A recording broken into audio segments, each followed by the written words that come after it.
এই কালো মেয়েটাকে আমি বউ হিসেবে মেনে নিতে পারবো না।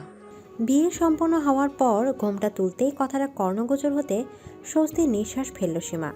সে জানতো আজ এমন কিছুই হতে চলেছে। তার বাবা যতই ধনী হোক না কেন, তার মতো কালো একটা মেয়েকে কেন কেউ স্ত্রী হিসেবে মানতে চাইবে? সবার সামনেই বিয়ের আসর থেকে উঠে দাঁড়ালো সীমা। অতঃপর তার বাবা সাজ্জাদ চৌধুরীর দিকে তাকিয়ে মলিন হেসে বলল, তুমি খুশি হয়েছো তো আব্বু? আমাকে বিদায় করার খুব তাড়া ছিল না তোমার? আমি বলেছিলাম না তুমি পারবে না? তোমার মেয়ে যে সুন্দর হওয়ার যুদ্ধে হেরে গেছে, তাই তাকে কেউ বউ হিসেবে চাইবে না। ভেতর থেকে কান্না এলেও নিজেকে সামলে নিল সীমা। আর কত কাঁদবে সে? শুধুমাত্র গায়ের রং কালো হওয়ায় ছোটবেলা থেকে সবার কাছে কম অপমানিত আর লাঞ্ছিত তো হয়নি, তাই এখন এসব তার গায়ে শুয়ে গেছে। সাজ্জাদ চৌধুরী কাতরভাবে তাকালেন নিজের বন্ধু রায়হান খানের দিকে। খুব আশা করে নিজের প্রাণপ্রিয় বন্ধু ছেলের সাথে নিজের মেয়ের বিয়ে ঠিক করেছিলেন। তার ভরসা ছিল রায়হান যেমন ভালো মনের মানুষ, তার ছেলেও তেমনই হবে। কিন্তু এখন দেখা যাচ্ছে তার ভাবনা সম্পূর্ণ ভুল। রায়হান খান নিজের ছেলে ইহানকে বোঝাতে গেলেন, কিন্তু তাকে কিছু বলার সুযোগ না দিয়ে উল্টো ইহানই বলল, তুমি কেন আমাকে ঠকালে আব্বু? আমি শুধুমাত্র তোমার কথায় মেয়েকে না দেখেই বিয়েতে রাজি হয়েছিলাম। ভেবেছিলাম তুমি আমার জন্য বেস্টটাই চয়েস করবে। এখন দেখছি তোমাকে বিশ্বাস করাই আমার ভুল হয়েছে। তুমি যেমন আমার উপর ভরসা করেছিলে, আমিও তেমনটাই করছিলাম। আমার নিজের শিক্ষার উপর ভরসা ছিল, কিন্তু আজ তুমি প্রমাণ করে দিলে তুমি আমার শিক্ষায় শিক্ষিত হওনি। নিজের মায়ের মতোই হয়েছো। মানুষের গায়ের রং দিয়ে তাকে বিচার করছো। তুমি বাদরের গলায় মুক্তোর মালা ঝুলাতে চাইবে আর আমিও ঝুলে যাব? আমার মতো এত সুদর্শন আর স্মার্ট একটা ছেলে ওই রকম একটা কালো ভূতকে বউ হিসেবে মানবে? সেটা তুমি ভাবলেও বা কী করে? আম্মু ঠিকই বলে তুমি বাবা হওয়ার অযোগ্য। আমি এই বিয়ে কিছুতেই মানব না। এদিকে রায়হান খান সবার সামনেই নিজের ছেলের গালে চড় দিলেন। এই কথার পরিপ্রেক্ষিতে ইহান ভীষণ অপমানিত বোধ করল। সাথে সাথে বেরিয়ে গেল বিয়ের আসর থেকে। রায়হান খান তাকে আটকানোর বৃথা চেষ্টা করলেন। বিয়ে বাড়ির পরিস্থিতি হঠাৎ থমথমে হয়ে গেল। মানুষ কানাঘুষো শুরু করে দিয়েছে ইতিমধ্যে। কেউ কেউ সীমার জন্য হাই হুতাশ করছে, তো কেউ আবার তাকে নিয়ে উপহাস করছে। বিনা দোষে এসব পরিস্থিতি ভোগ করতে হচ্ছে সীমার। সে তো এত কিছু চায়নি। কলেজে উঠে যখন একটি ছেলেকে নিজের মনের কথা জানিয়ে চরমভাবে অপমানিত হয়েছিল, সেদিন থেকেই তো সীমা ভেবে নিয়েছিল জীবনে কখনো কোনো আশা রাখবে না। কালো মেয়েদের যে আশা রাখতে নেই, তখন থেকে তো সীমা শক্ত করেছিল নিজেকে। অথচ আজ আবার একইভাবে তাকে অপমানিত হতে হলো। আবার একজন তার চোখে আঙুল দিয়ে দেখিয়ে দিল সে কালো, তাই সে কারো ভালোবাসা ডিজার্ভ করে না। এক এক লোকের এক এক কথা আর সহ্য হচ্ছিল না সীমার। কেউ কেউ তাকে সমবেদনা জানাচ্ছিল, তো কেউ সমবেদনার নামে যেন তার কালো চেহারা নিয়ে উপহাস করছে। এসব দেখে বিরক্ত হয়ে যাচ্ছিল সীমা, তাই সোজা নিজের রুমে চলে গেল। বেনারসি শাড়িটা বদলে নিয়ে পিঙ্ক গ্রাউন্ড পরে নিল। সীমা আয়নায় নিজেকে দেখে বলল, আজ যদি আমি আগের সীমা হতাম, তাহলে এতক্ষণ কেঁদে ভাসাতাম। কিন্তু না, আমি আর কাঁদবো না। নিজেকে দুর্বল হতে দেব না আমি। যা হয় হোক, আমি নিজেকে নিয়েই খুশি থাকবো।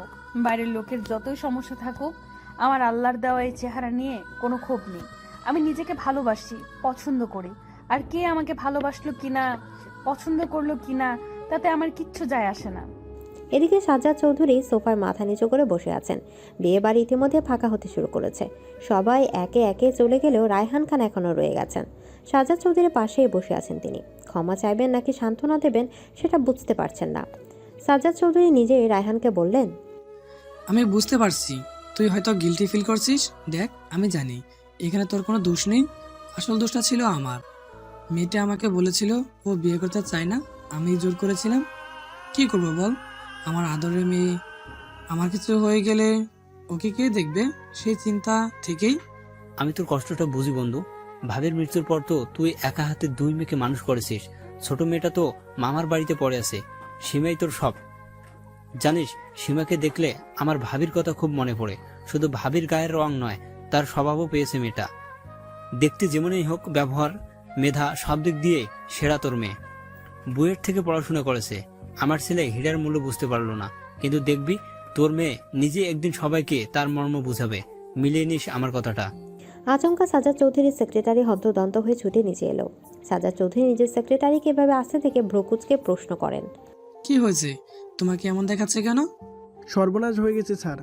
সীমা ম্যাডাম ব্যাগপত্র গুছিয়ে নিয়েছেন। তিনি নাকি আজই এই বাড়ি থেকে চলে যাবেন। সাজ্জাদ চৌধুরী উঠে দাঁড়ান। রায়হান খানও তার সাথে উঠে দাঁড়ায়।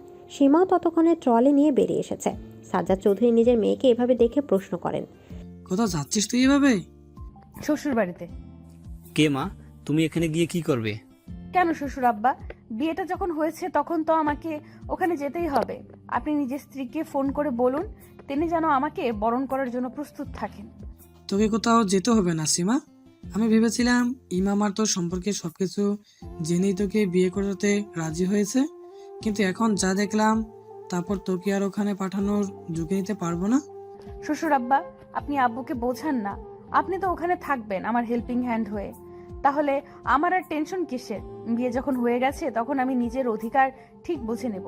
আপনার ছেলে আর স্ত্রী দুজনকেই আমি বুঝিয়ে দিয়ে আসবো মানুষের গায়ের রং ম্যাটার করে না। আপনার স্ত্রী মানে আমার শাশুড়ি তো একটিবারও আমাকে দেখতে এলো না, বিয়েতেও এলো না, এর কারণ কি? ও নিজের ভাইয়ের মেয়ের সাথে ইহানের বিয়ে দিতে চেয়েছিল, কিন্তু আমি সেটা দেইনি। ইহান আমার কথা তোমাকে না দেখে এই বিয়েতে রাজি হয়ে গেছে। এই নিয়ে ক্ষোভ থেকেও বিয়ের আনুষ্ঠানিকতায় থাকিনি। তবে আমি ভাবিনি যে এভাবে তোমার গায়ের রং নিয়ে ইহান সমস্যা করবে, কারণ আমি ভেবেছিলাম ইহান আমার শিক্ষায় শিক্ষিত। সীমার এখনো মনে আছে রায়হান খানের স্ত্রী মান্নাত বেগম ছোটবেলায় একবার তাকে অপমান করেছিল তার রূপ নিয়ে। সেই অপমান আজও মনে আছে তার। তাই সীমা এখন সিদ্ধান্ত নিয়েছে এই পরিবারে বউ হয়ে গিয়ে রেসিজম ঘুচিয়ে দিয়ে আসবে। তাই রায়হান খানকে বলে, চলুন শ্বশুর আব্বা, আমাকে আমার শ্বশুর বাড়ি নিয়ে চলুন। এদিকে নিজের শাশুড়ি আর বরকে শায়েস্তা করতে শ্বশুর বাড়িতে এসে হাজির হলো সীমা। দরজায় কলিং বেল বাজানোয় কিছু সময় পরে মান্নাত বেগম এসে দরজা খুলে দেন। সীমাকে দেখা মাত্র খেপে যান তিনি। বাজখাই গলায় বলেন, ঠকবাস মেয়ে, আমি যদি আগে জানতাম আমার স্বামী তোমাকে পছন্দ করেছে ছেলের বউ হিসাবে, তাহলে নিজের জীবন দিয়ে হলেও বিয়েটা ঠেকাতাম। আর তুমি কোন সাহসে এই বাড়িতে এসেছো? আমি ওকে সাহস দিয়েছি এখানে আসার। আর তুমি বেশি কথা না বাড়িয়ে যাও, গিয়ে বরং ডালা এনে মেয়েটাকে বরণ করো। এদিকে ইহানও এর মধ্যে সেখানে এসে উপস্থিত হয়েছে। সাথে তার ছোট বোন ইনায়াও এসেছে। ইনায়া নিজের বাবার উদ্দেশ্যে বলে, আব্বু, তুমি ভাইয়াকে এভাবে ঠকালে? তোমার থেকে এটা আশা করিনি। আমি না হয় তোমার ভালো মেয়ে নই, তোমার কোনো কথা শুনি না, তাই আমার প্রতি রাগ থাকতেই পারে, কিন্তু ভাইয়া তো তোমার সব কথা শোনে, তোমার ভালো ছেলে। তাহলে তুমি কেন ভাইয়ার সাথে এমনটা করলে? ভাইয়ের জীবনটা নষ্ট করে দিলে। এদিকে রায়হান খান ভীষণই বিরক্ত হন। তার বিরক্ত হওয়াই স্বাভাবিক। পরিবার নাকি মানুষের শান্তির জায়গা, কিন্তু তার পরিবারই তার জীবনের সব থেকে বড় অশান্তির কারণ। মান্নাতকে বিয়ে করে তার জীবনে এই অশান্তির সূত্রপাত হয়েছে। মান্নাত ছিল জমিদার বাড়ির মেয়ে, কিন্তু তার মানসিকতা অনেক নিচু স্বভাবের। রূপ দিয়ে সবাইকে বিচার করেন তিনি। মেয়েটাও হয়েছে একদম মায়ের মতো। ছেলেটাকে অন্যরকম ভেবেছিলেন, কিন্তু এখন দেখছেন ছেলেটাও একই রকম। রায়হান খান কিছু বলতে যাবেন তার আগেই ইহান বলেন, আমি এই বিয়ে মানি না আব্বু, তাই এই মেয়েকেও আমি স্ত্রীর মর্যাদা দিব না। ভালো এটাই হবে যে ও এই বাড়ি থেকে এক্ষুনি চলে যাক। আমার লাইফে ওর কোনো জায়গা নেই। এদিকে সীমা শাড়ির আঁচলটা ভালো করে কোমরে গুজে নেয়, অতঃপর বাড়ির ভেতরে প্রবেশ করে। বাড়ির কাজের মেয়ে জরিনা দাঁড়িয়েছিল সেখানে। সীমা জরিনাকে সাথে নিয়ে বাড়ির ভেতরে যায়। কেউ কিছু বুঝতে পারে না। কিছু সময় পর সীমা বরণ ডালা হাতে করে নিয়ে আসে। সেই বরণ ডালা নিজের শাশুড়ি মান্নাত বেগমের হাতে ধরিয়ে দিয়ে বলে, নিন, আমাকে বরণ করে নিন। আপনার ছেলে কিন্তু সব নিয়ম মেনেই আমাকে বিয়ে করেছে, তাই আইনত আমরা এখন স্বামী স্ত্রী। আমার গায়ের রং কালো হলেও মনটা কিন্তু বেশ ভালো। কথা দিচ্ছি আপনার সংসার খুব সুন্দর করে গুছিয়ে রাখবো। এদিকে মান্নাত বেগম বরণ ডালা ছুঁড়ে ফেলতে যাবে, তখনই সীমা তার হাত ধরে নেয়। মৃদু হাসি দিয়ে বলে, ইন্ডিয়ান সিরিয়ালের মতো নাটক করবেন না প্লিজ, তাহলে কিন্তু আমি নারী নির্যাতনের মামলা করে দেব। এই কথাটা শুনে মান্নাত বেগম বেশ ভয় পেয়ে যান। তাই তিনি বাধ্য হন সীমাকে বরণ করেন। সীমা বরণ শেষ হলে বাড়ির ভেতরে প্রবেশ করেন। ইনায়া সীমার উদ্দেশ্যে বলে, তোমার কি লজ্জা নেই? এভাবে জোর করে অধিকার চাইছো? অবশ্য তোমার যা রূপ, জোর জবরদস্তি ছাড়া কারো ঘরে ঠাঁই পাওয়ারও কথা নয়। একজনের মতো অন্তত জোর করে অন্যের প্রেমিকার সাথে প্রেম করতে চাইনি। এদিকে ইনায়া আর কিছু বলতে পারল না, কারণ কথাটা যে তাকে উদ্দেশ্য করেই বলা হয়েছে সেটা বুঝতে আর বাকি নেই। সীমা ও ইনায়া একই কলেজে পড়ছে। সীমা ইনায়ার 1 বছরের সিনিয়র ছিল। সেই সময় ইনায়া সীমার বেস্ট ফ্রেন্ডের প্রেমিকের সাথে সম্পর্কে জড়াতে চেয়েছিল। সেই নিয়ে অনেক কাহিনীও হয়ে গেছে। অনেক কষ্টে নিজের বাবার কানে এসব কথা আসতে দেয়নি ইনায়া। এখন যদি সীমা বলে দেয়, সেই ভয় থেকে ইনায়া চুপ হতে হলো। এই বাড়িতে ঢুকেছেন ভালো, কিন্তু আমার রুমে প্রবেশ করার সাহস দেখাবেন না। যাকে আমি স্ত্রী হিসেবেই মানি না তাকে আমার লাইফে আমি আসতে দিতে চাই না। কবুল বলে বিয়ে করেছেন আর এখন বলছেন লাইফে জায়গা নেই, আপনাকে কিছু বলার নেই। হোয়াট এভার, আমি নিজের অধিকার বুঝে নিতে জানি, তাই আপনার কথা শোনার কোনো আগ্রহ আমার নেই। আপনার এই রাগ দেখার সময় আমার নেই। আমি একজন ইন্ডিপেন্ডেন্ট ওমেন, খুব শীঘ্রই ইঞ্জিনিয়ারিং শুরু করতে চলেছি, তাই আমি অ্যাটলিস্ট স্বামীর মুখাপেক্ষী হয়ে থাকবো না। এদিকে কথাটা বলেই নিজের লাগেজ ছিঁড়িয়ে জরিনার সাথে সিঁড়ি বেয়ে উপরে উঠছিল সীমা। ইয়ান চিৎকার করে জিজ্ঞেস করে, কোথায় যাচ্ছেন আপনি? আমি নিজের রুমে যাচ্ছি। ওটা আপনার নয়, আমার রুম। এখন থেকে ওটা আমারও রুম। আপনার সাথে বেশি বকবক করার সময় নেই। আজ তো আমাদের বাসর হবে, তাই চলে আসবেন। যত খুশি বকবক করার করিয়েন, আমি মনোযোগ দিয়ে শুনবো। তুই চিন্তা করিস না ইহান, এই মেয়েকে কিভাবে বিদায় করব সেটা আমি ভেবে নিয়েছি। তোমার যত কুটুবুদ্ধি আছে সব প্রয়োগ করে দেখাতে পারো, কোনো লাভ হবে না। সীমাকে তোমরা চেনো না, ও যেমন মেধাবী তেমনি বুদ্ধিমতী, ওকে জব্দ করা অসম্ভব। তোমাদের সবাইকে 10 বার বিক্রি করার ক্ষমতা আছে ওর, তাই তোমাদের ভালো এটাতেই হবে যদি তোমরা ওর থেকে সাবধান থাকো। তুমি কি আমাকে ভয় দেখাচ্ছ? ভয় দেখাচ্ছি না মান্নাত, আমি শুধু সতর্ক করছি, বাকিটা তুমি বুঝে নিও কি করবে। এদিকে সীমা রুমে এসে শুয়ে পড়েছে। অনেক ক্লান্ত লাগছে তার। হঠাৎ তার মনে পড়লো আজ তো বাসার উপলক্ষে তাদের ঘর সুন্দর করে সাজানোর কথা, কিন্তু সেরকম তো কিছু দেখছে না এখানে। সীমা লক্ষ্য করলো মেঝেতে বিভিন্ন ফুল ছড়িয়ে ছিটিয়ে আছে। এটা দেখে সে বুঝতে পারলো হয়তো ইহানি সুসজ্জিত বাসর নষ্ট করেছে। মেঝেতে পড়ে থাকা বিভিন্ন ফুল নিয়ে পুনরায় বাসর ঘর সাজাতে থাকে সীমা। ইনায়া ওই রুমের পাশ দিয়ে যাচ্ছিল। হঠাৎ কিছু একটা মনে করে রুমে উকি দিতেই দেখতে পায় সীমা বাসর ঘর সাজাচ্ছে। এই দৃশ্য দেখে ইনায়া বলে, নির্লজ্জ মেয়ে, বাসর করার খুব শখ তোর, তাই না? দাঁড়াও, তোমার বাসর করার ইচ্ছে জন্মের মতো খুঁচিয়ে দিচ্ছি। এদিকে ইনায়া সোজা চলে যায় নিজের মা মান্নাতের রুমে। তাকে গিয়ে বলে, আম্মু জানো, আমি দেখে এলাম ওই সীমানা বাসর ঘর সাজাচ্ছে। কি হবে বলো তো? যা, তোর ভাইকে মানে ইহানকে ডেকে নিয়ে আয়, তারপর আমি দেখছি ওই মেয়ে কি করতে পারে। ইনায়া তাই করে। নিজের মায়ের কথা মতো নিজের ভাইকে ডাকতে যায়। ইহান এসে তার মাকে বলে, আম্মু আমাকে ডাকছিলে? হ্যাঁ, তোর সাথে জরুরি কথা আছে। শুনলাম ওই মেয়ে নাকি বাসর ঘর সাজাচ্ছে। আমি কিন্তু আগেই তোকে সাবধান করেছিলাম তোর আব্বুকে বিশ্বাস করিস না, সেটা তো শুনলি না এখন বস। যাই হোক, তুই কিন্তু ওই মেয়ের সাথে বাসর করবি না। তুই একটা কাজ কর, আজ রাতে নিজের কোনো এক বন্ধুর বাড়িতে গিয়ে থাক। এখানে থাকলে তোর বাবা জোর করে বাসর ঘরে পাঠাতে পারে। ইহান রাজি হয়। অতঃপর নিজের এক বন্ধুকে ফোন করে কথা বলে। এদিকে নিজের বরকে টানতে টানতে বাসর ঘরে নিয়ে যাচ্ছে বউ। শুনতে অদ্ভুত লাগলেও এমনটাই ঘটেছে খানফিলায়। ইহান বাড়ি থেকে বের হয়ে তার বন্ধুর বাড়ি যাচ্ছিল। এমন সময় সীমা তার সামনে এসে দাঁড়ায়। ইহান ভ্রু কুঁচকে বলে, কি হয়েছে? আমার পথ আটকাচ্ছেন কেন? কোথায় যাচ্ছেন আপনি? সেটা তোমাকে বলার প্রয়োজন মনে করছি না। ইহানের এমন অবজ্ঞাসূচক কথা শুনে প্রচণ্ড রেগে যায় সীমা।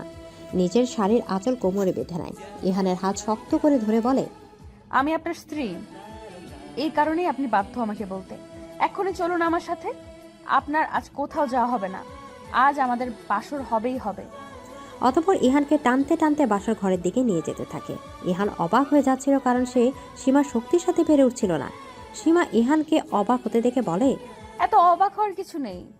আমি কুংফু ক্যারেটে সব জানি, নিয়মিত জিমেও যাই, তাই আপনার থেকে আমার শরীরের শক্তি অনেক বেশি। কালোর জন্য অপমান করেছেন তো, এখন এই কালো মেয়ের গুণও দেখে নিন। এদিকে ইহানকে বাসার ঘরে নিয়ে এসে দরজা বন্ধ করে দেয় সীমা। ইহানকে বিছানা ধাক্কা দিয়ে ফেলে দেয়। ইহান তোতলাতে তোতলাতে বলে, কি কি কি করছেন আপনি? আমার দিকে এগোবেন না, দেখুন এটা কিন্তু ভালো হবে না। চুপ, একদম চুপ করে থাকুন। আপনাকে তো আমার কোনো অ্যাঙ্গেল থেকেই পুরুষ মনে হচ্ছে না।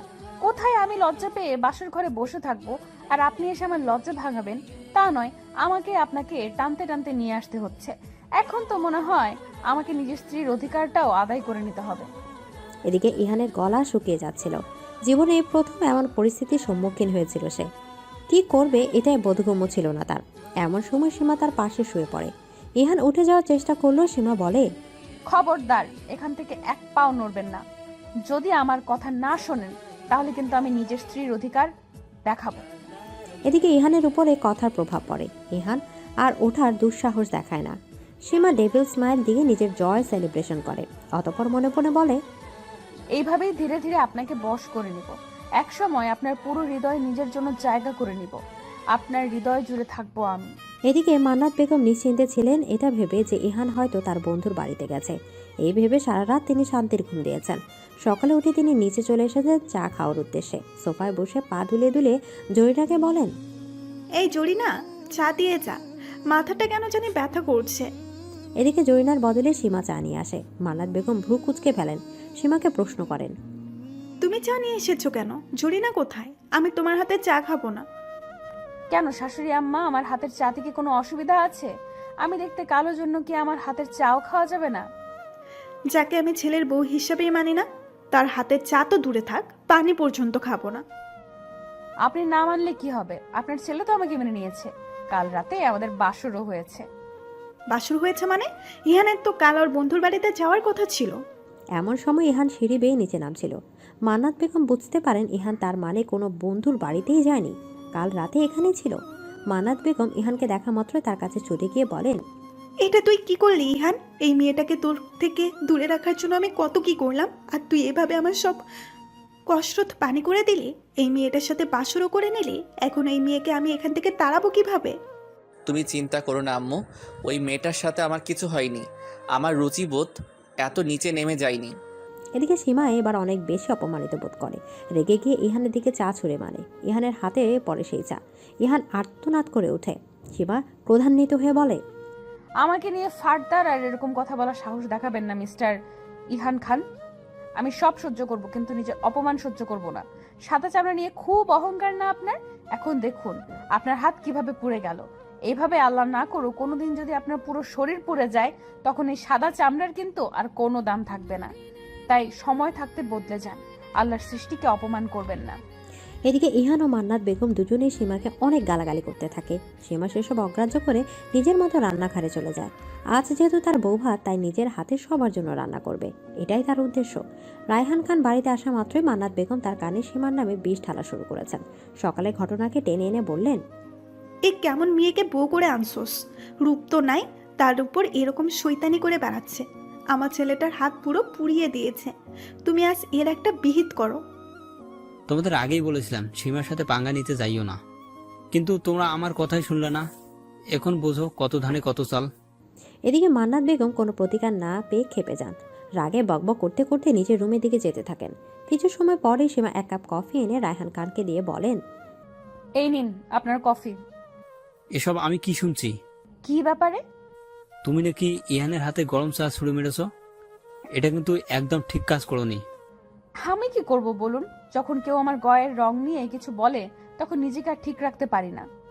একটা কথা মনে রাখবে, রেগে গেলে তো হেরে গেলে। তাই নিজের রাগকে সবসময় নিয়ন্ত্রণ করার চেষ্টা করবে, ঠান্ডা মাথায় কাজ করবে। এভাবে রেগে গেলে ওরা তোমায় খারাপ ভাববে। তোমাকে আমি নমনীয় ভাবছি না, শুধু অতিরিক্ত রেগে যাওয়া না, যতটা বড় পরিস্থিতি অনুযায়ী রিয়াক্ট করবে। বুঝতে পেরেছি। মান্নাত ও ইনায়া একসাথে বসে অনেক কথা বলছে। ইনায়া বলছে, আম্মু, আমার তো মনে হচ্ছে না এই আপদ এত দ্রুত বিদায় হবে। ওই সীমাকে তো কোনোভাবেই জব্দ করা যাচ্ছে না। আমার মাথায় একটা বুদ্ধি এসেছে। কি বুদ্ধি? এবার লোহা দিয়েই লোহা কাটবো। এদিকে সীমা ডাইনিং টেবিলে অপেক্ষা করছে সবার জন্য। আজ বৌভাত উপলক্ষে সবার জন্য নিজের হাতে বিভিন্ন রকম রান্না করেছে। এখন তার উদ্দেশ্য সবাইকে খাওয়ানো। একটু পরে মান্নাত বেগম, ইনায়া, ইহান, রায়হান খান সবাই খেতে বসেছে। সীমা সবার সামনে তার রান্না করা খাবার নিয়ে আসলে মান্নাত বেগম মুখ বিকৃত করে বলেন, এসব রান্না কি তুমি করেছো? হ্যাঁ, আমিই করেছি। কেন, আমার হাতের রান্না কি খাওয়া যাবে না নাকি? তুমি ভাবলে কি করে তোমার হাতের রান্না করা খাবার আমরা খাবো? আমরা কেউ এই খাবার খাবো না। রোজ রোজ এত অশান্তি আর ভালো লাগে না। সীমা, তোমার কাউকে জড়াজড়ি করতে হবে না মা। তুমি আমাকে খেতে দাও, আর তুমি নিজেও খেতে বসো। খাবার যদি বেঁচে যায় পথ শিশুদের খাওয়াবো, তাও লাভ, তবু এদের দিতে হবে না। তুমি আমাদেরকে পথ শিশুদের সাথে তুলনা করছো? একেই নিজের ছেলের জীবন নষ্ট করেছো এই মেয়ের সাথে বিয়ে দিয়ে। তার উপরে আমি কারো জীবন নষ্ট করিনি মান্নাত, তুমি নিজের ছেলেকে ভুল বোঝাচ্ছ। যাই হোক, এখন এই প্রসঙ্গে কথা বলতে চাই না। তোমার খেতে হলে খাও, আর না হলে যাও। তোমাদের সেদে সেদে খেতে বসানোর শখ সীমার নাই। এদিকে সীমাকে রায়হান খান খেতে বসতে বলেন। সীমাও খেতে বসে। দুজন মিলে খাওয়াও শুরু করে। ইহান বলে, আম্মু তুমি চিন্তা করো না, আমি এক্ষুনি খাবার অর্ডার করছি। এই মেয়ের হাতের খাবার তোমাদের কাউকে খেতে হবে না। হ্যাঁ ইহান, তুই তাই কর। আমার তো বাইরের খাবার খুব ভালো লাগে। এই মেয়ের হাতের খাবার খাওয়ার থেকে বাইরের খাবার খাবো সেটাই ভালো। বিরিয়ানি অর্ডার করিস তো, আমার তো বিরিয়ানি খুবই ভালো লাগে। শুনলাম আজকাল একটা জিনিসের বেশ চর্চা চলছে, কোনো একটা রেস্টুরেন্টে নাকি খাসির মাংসের নাম করে কুকুর খাওয়ানো হচ্ছে। এটার নতুন কি? আজকাল তো এমনই চলছে, কুকুর বিড়ালের মাংস খাওয়ানো হচ্ছে এসব রেস্টুরেন্টে। বাইরের খাবার খেতে হবে না, তোরা সবাই এখানে খেতে বস। একদিন ওর হাতে রান্না খেলে কোনো অসুবিধা হবে না। এদিকে অগত্যা সবাই খেতে বসে। সীমা বিজয়ীর হাসি হাসে। রাতে ডিনারের আয়োজন করা হয়। রাতে রান্না করেছে সীমা। ইহান সবেমাত্র অফিসের সব কাজ শেষ করে বাড়িতে ফিরেছে। সীমা ইহানকে উদ্দেশ্য করে বলে, চলুন নিচে খেতে চলুন। রান্না কি তুমি করেছো? তাহলে আমি খাবো না। এদিকে সীমা এবার রেগে যায়, নিজে দৌড়ে নিচে যায়। অতঃপর খাবার বেড়ে নিয়ে আসে। ইহানের মুখের সামনে খাবার ধরে বলে, বেশি কথা না বলে চুপচাপ খেয়ে নিন, না হলে কিন্তু খুব খারাপ হয়ে যাবে। এদিকে ইহান কিছু বুঝে ওঠার আগেই সীমা নিজের হাত জোরপূর্বক খাইয়ে দেয় তাকে। ইহান শুধু অবাক হয়েছিল। সীমা ভাতের প্লেটটা ইহানের হাতে তুলে দিয়ে বলে, এখন ভালো বাচ্চার মতো খেয়ে নিন, না হলে আমি আবার খাইয়ে দেব। এদিকে ইহান বাধ্য ছেলের মতো নিজের হাত দিয়ে খেতে থাকে। ইহানের খাওয়া শেষ হলে সীমা নিচে যায় বাড়ির অন্য সদস্যদের খাবারের ব্যবস্থা করার জন্য। রায়হান খানের সাথে বাকিরাও খেতে বসেছে দেখে অনেকটাই আশ্বস্ত হয় সীমা। রায়হান খানকে খাবার দিয়ে মান্নাত বেগমের প্লেটে খাবার দিতে যাবে, তখনই মান্নাত বলে ওঠেন, তোমাকে খাবার দিতে হবে না, আমাদের খাবার আসছে। এদিকে সীমা কিছু বুঝতে পারে না এই কথার মানে। ইনায়া আচমকা বলে ওঠে, নেহা আপু চলে এসেছে আম্মু। এদিকে মান্নাত বেগম খুশি মুখ করে নেহার দিকে তাকান। নেহা হলো মান্নাত বেগমের বোনের মেয়ে। এই নেহার সাথে মান্নাত বেগম তার ছেলে ইহানের বিয়ে দিতে চেয়েছিলেন। আয় নেহা, আমার পাশে বস। এদিকে নেহা এসে মান্নাত বেগমের পাশে বসে। তার হাতে একটি টিফিন বক্স ছিল। সে তার ডাইনিং টেবিলে রেখে বলে, আম্মু বিরিয়ানি রান্না করে পাঠিয়েছে, তুমি নাকি খেতে চেয়েছো? দে, এই তো আমাদের খাবার এসে গেছে। আসসালামু আলাইকুম খালু, কেমন আছেন আপনি? আলহামদুলিল্লাহ ভালো। তোমরা সবাই কেমন আছো? জি আলহামদুলিল্লাহ। তোমরা তো কেউ ইহানের বিয়েতে আসলে না। যাই হোক, এই হলো সীমা, ইহানের বউ, আমার পুত্রবধূ। কেমন আছেন ভাবি? আপনার সাথে মনে হয় আমার পরিচয় নেই। আমি নেহা, আমিও আপনার এক প্রকার ননদ। এদিকে সীমা মৃদু হেসে নেহার সাথে কিছু কথা বলে। সীমা রুমে এসে ওয়াশরুমে চলে গিয়েছিল ফ্রেশ হতে। ওয়াশরুম থেকে বের হয়ে নেহাকে রুমে দেখে চমকে যায় সীমা। নেহাকে স্বাভাবিক লাগছিল। সীমাকে দেখে নেহা বলে, আপনার সাথে পরিচিত হতে আসলাম। দুজন মিলে অনেকক্ষণ গল্প করে। অতঃপর নেহা সীমাকে এমন কিছু কথা বলে যা তার ধারণার বাইরে ছিল। নেহা বলে, আপনি জানেন কিনা জানি না ভাবি, আপনার শাশুড়ি মানে আমার খালা ইয়ান ভাইয়ার সাথে আমার বিয়ে দিতে চেয়েছিল।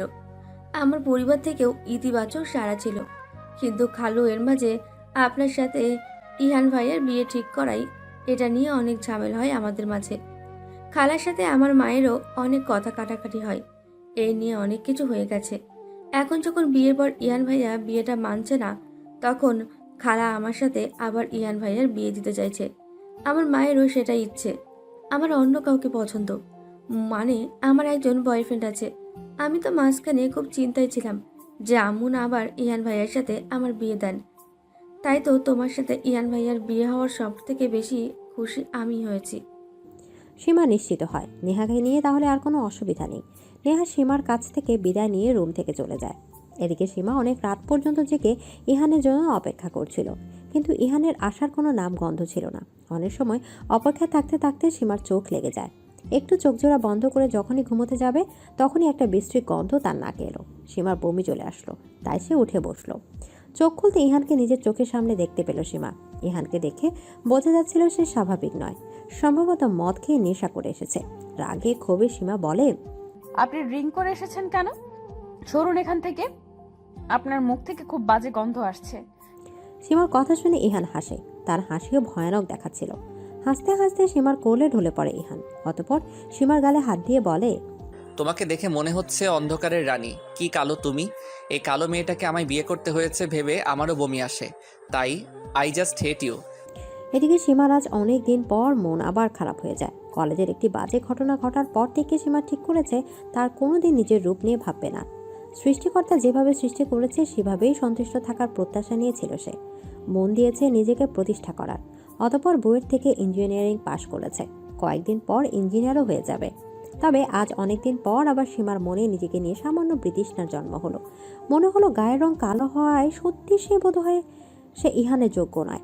যাই হোক, নিজের এই অহেতুক ভাবনাকে আর খুব বেশি গুরুত্ব দিল না।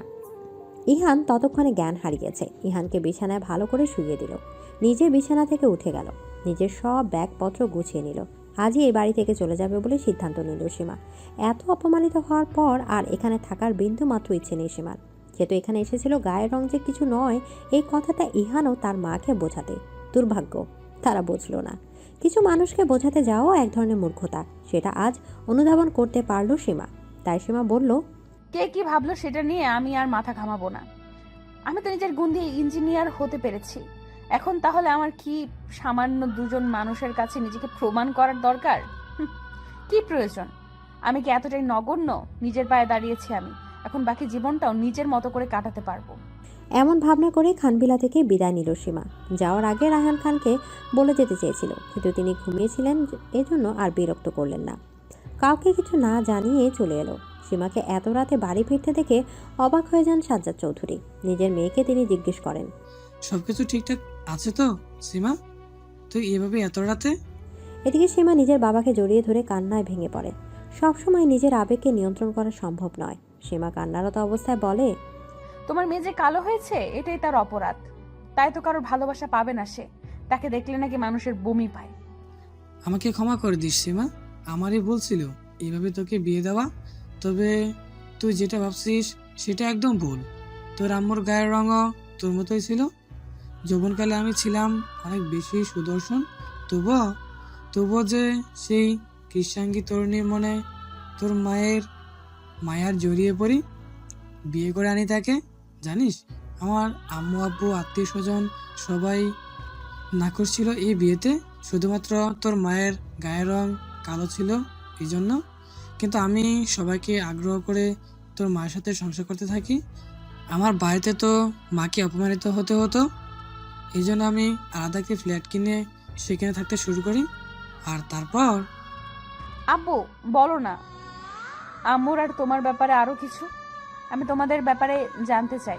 তোমার আম্মুর ব্যাপারে যতই বলি কম হয়ে যাবে। সে যে আমার হৃদয় হরণী, প্রথম দেখাতেই যে স্থান দখল করে নিয়েছিল আমার হৃদয় জুড়ে। অতঃপর সাজ্জাদ চৌধুরী সীমাকে তার অতীতের ব্যাপারে বলা শুরু করেন।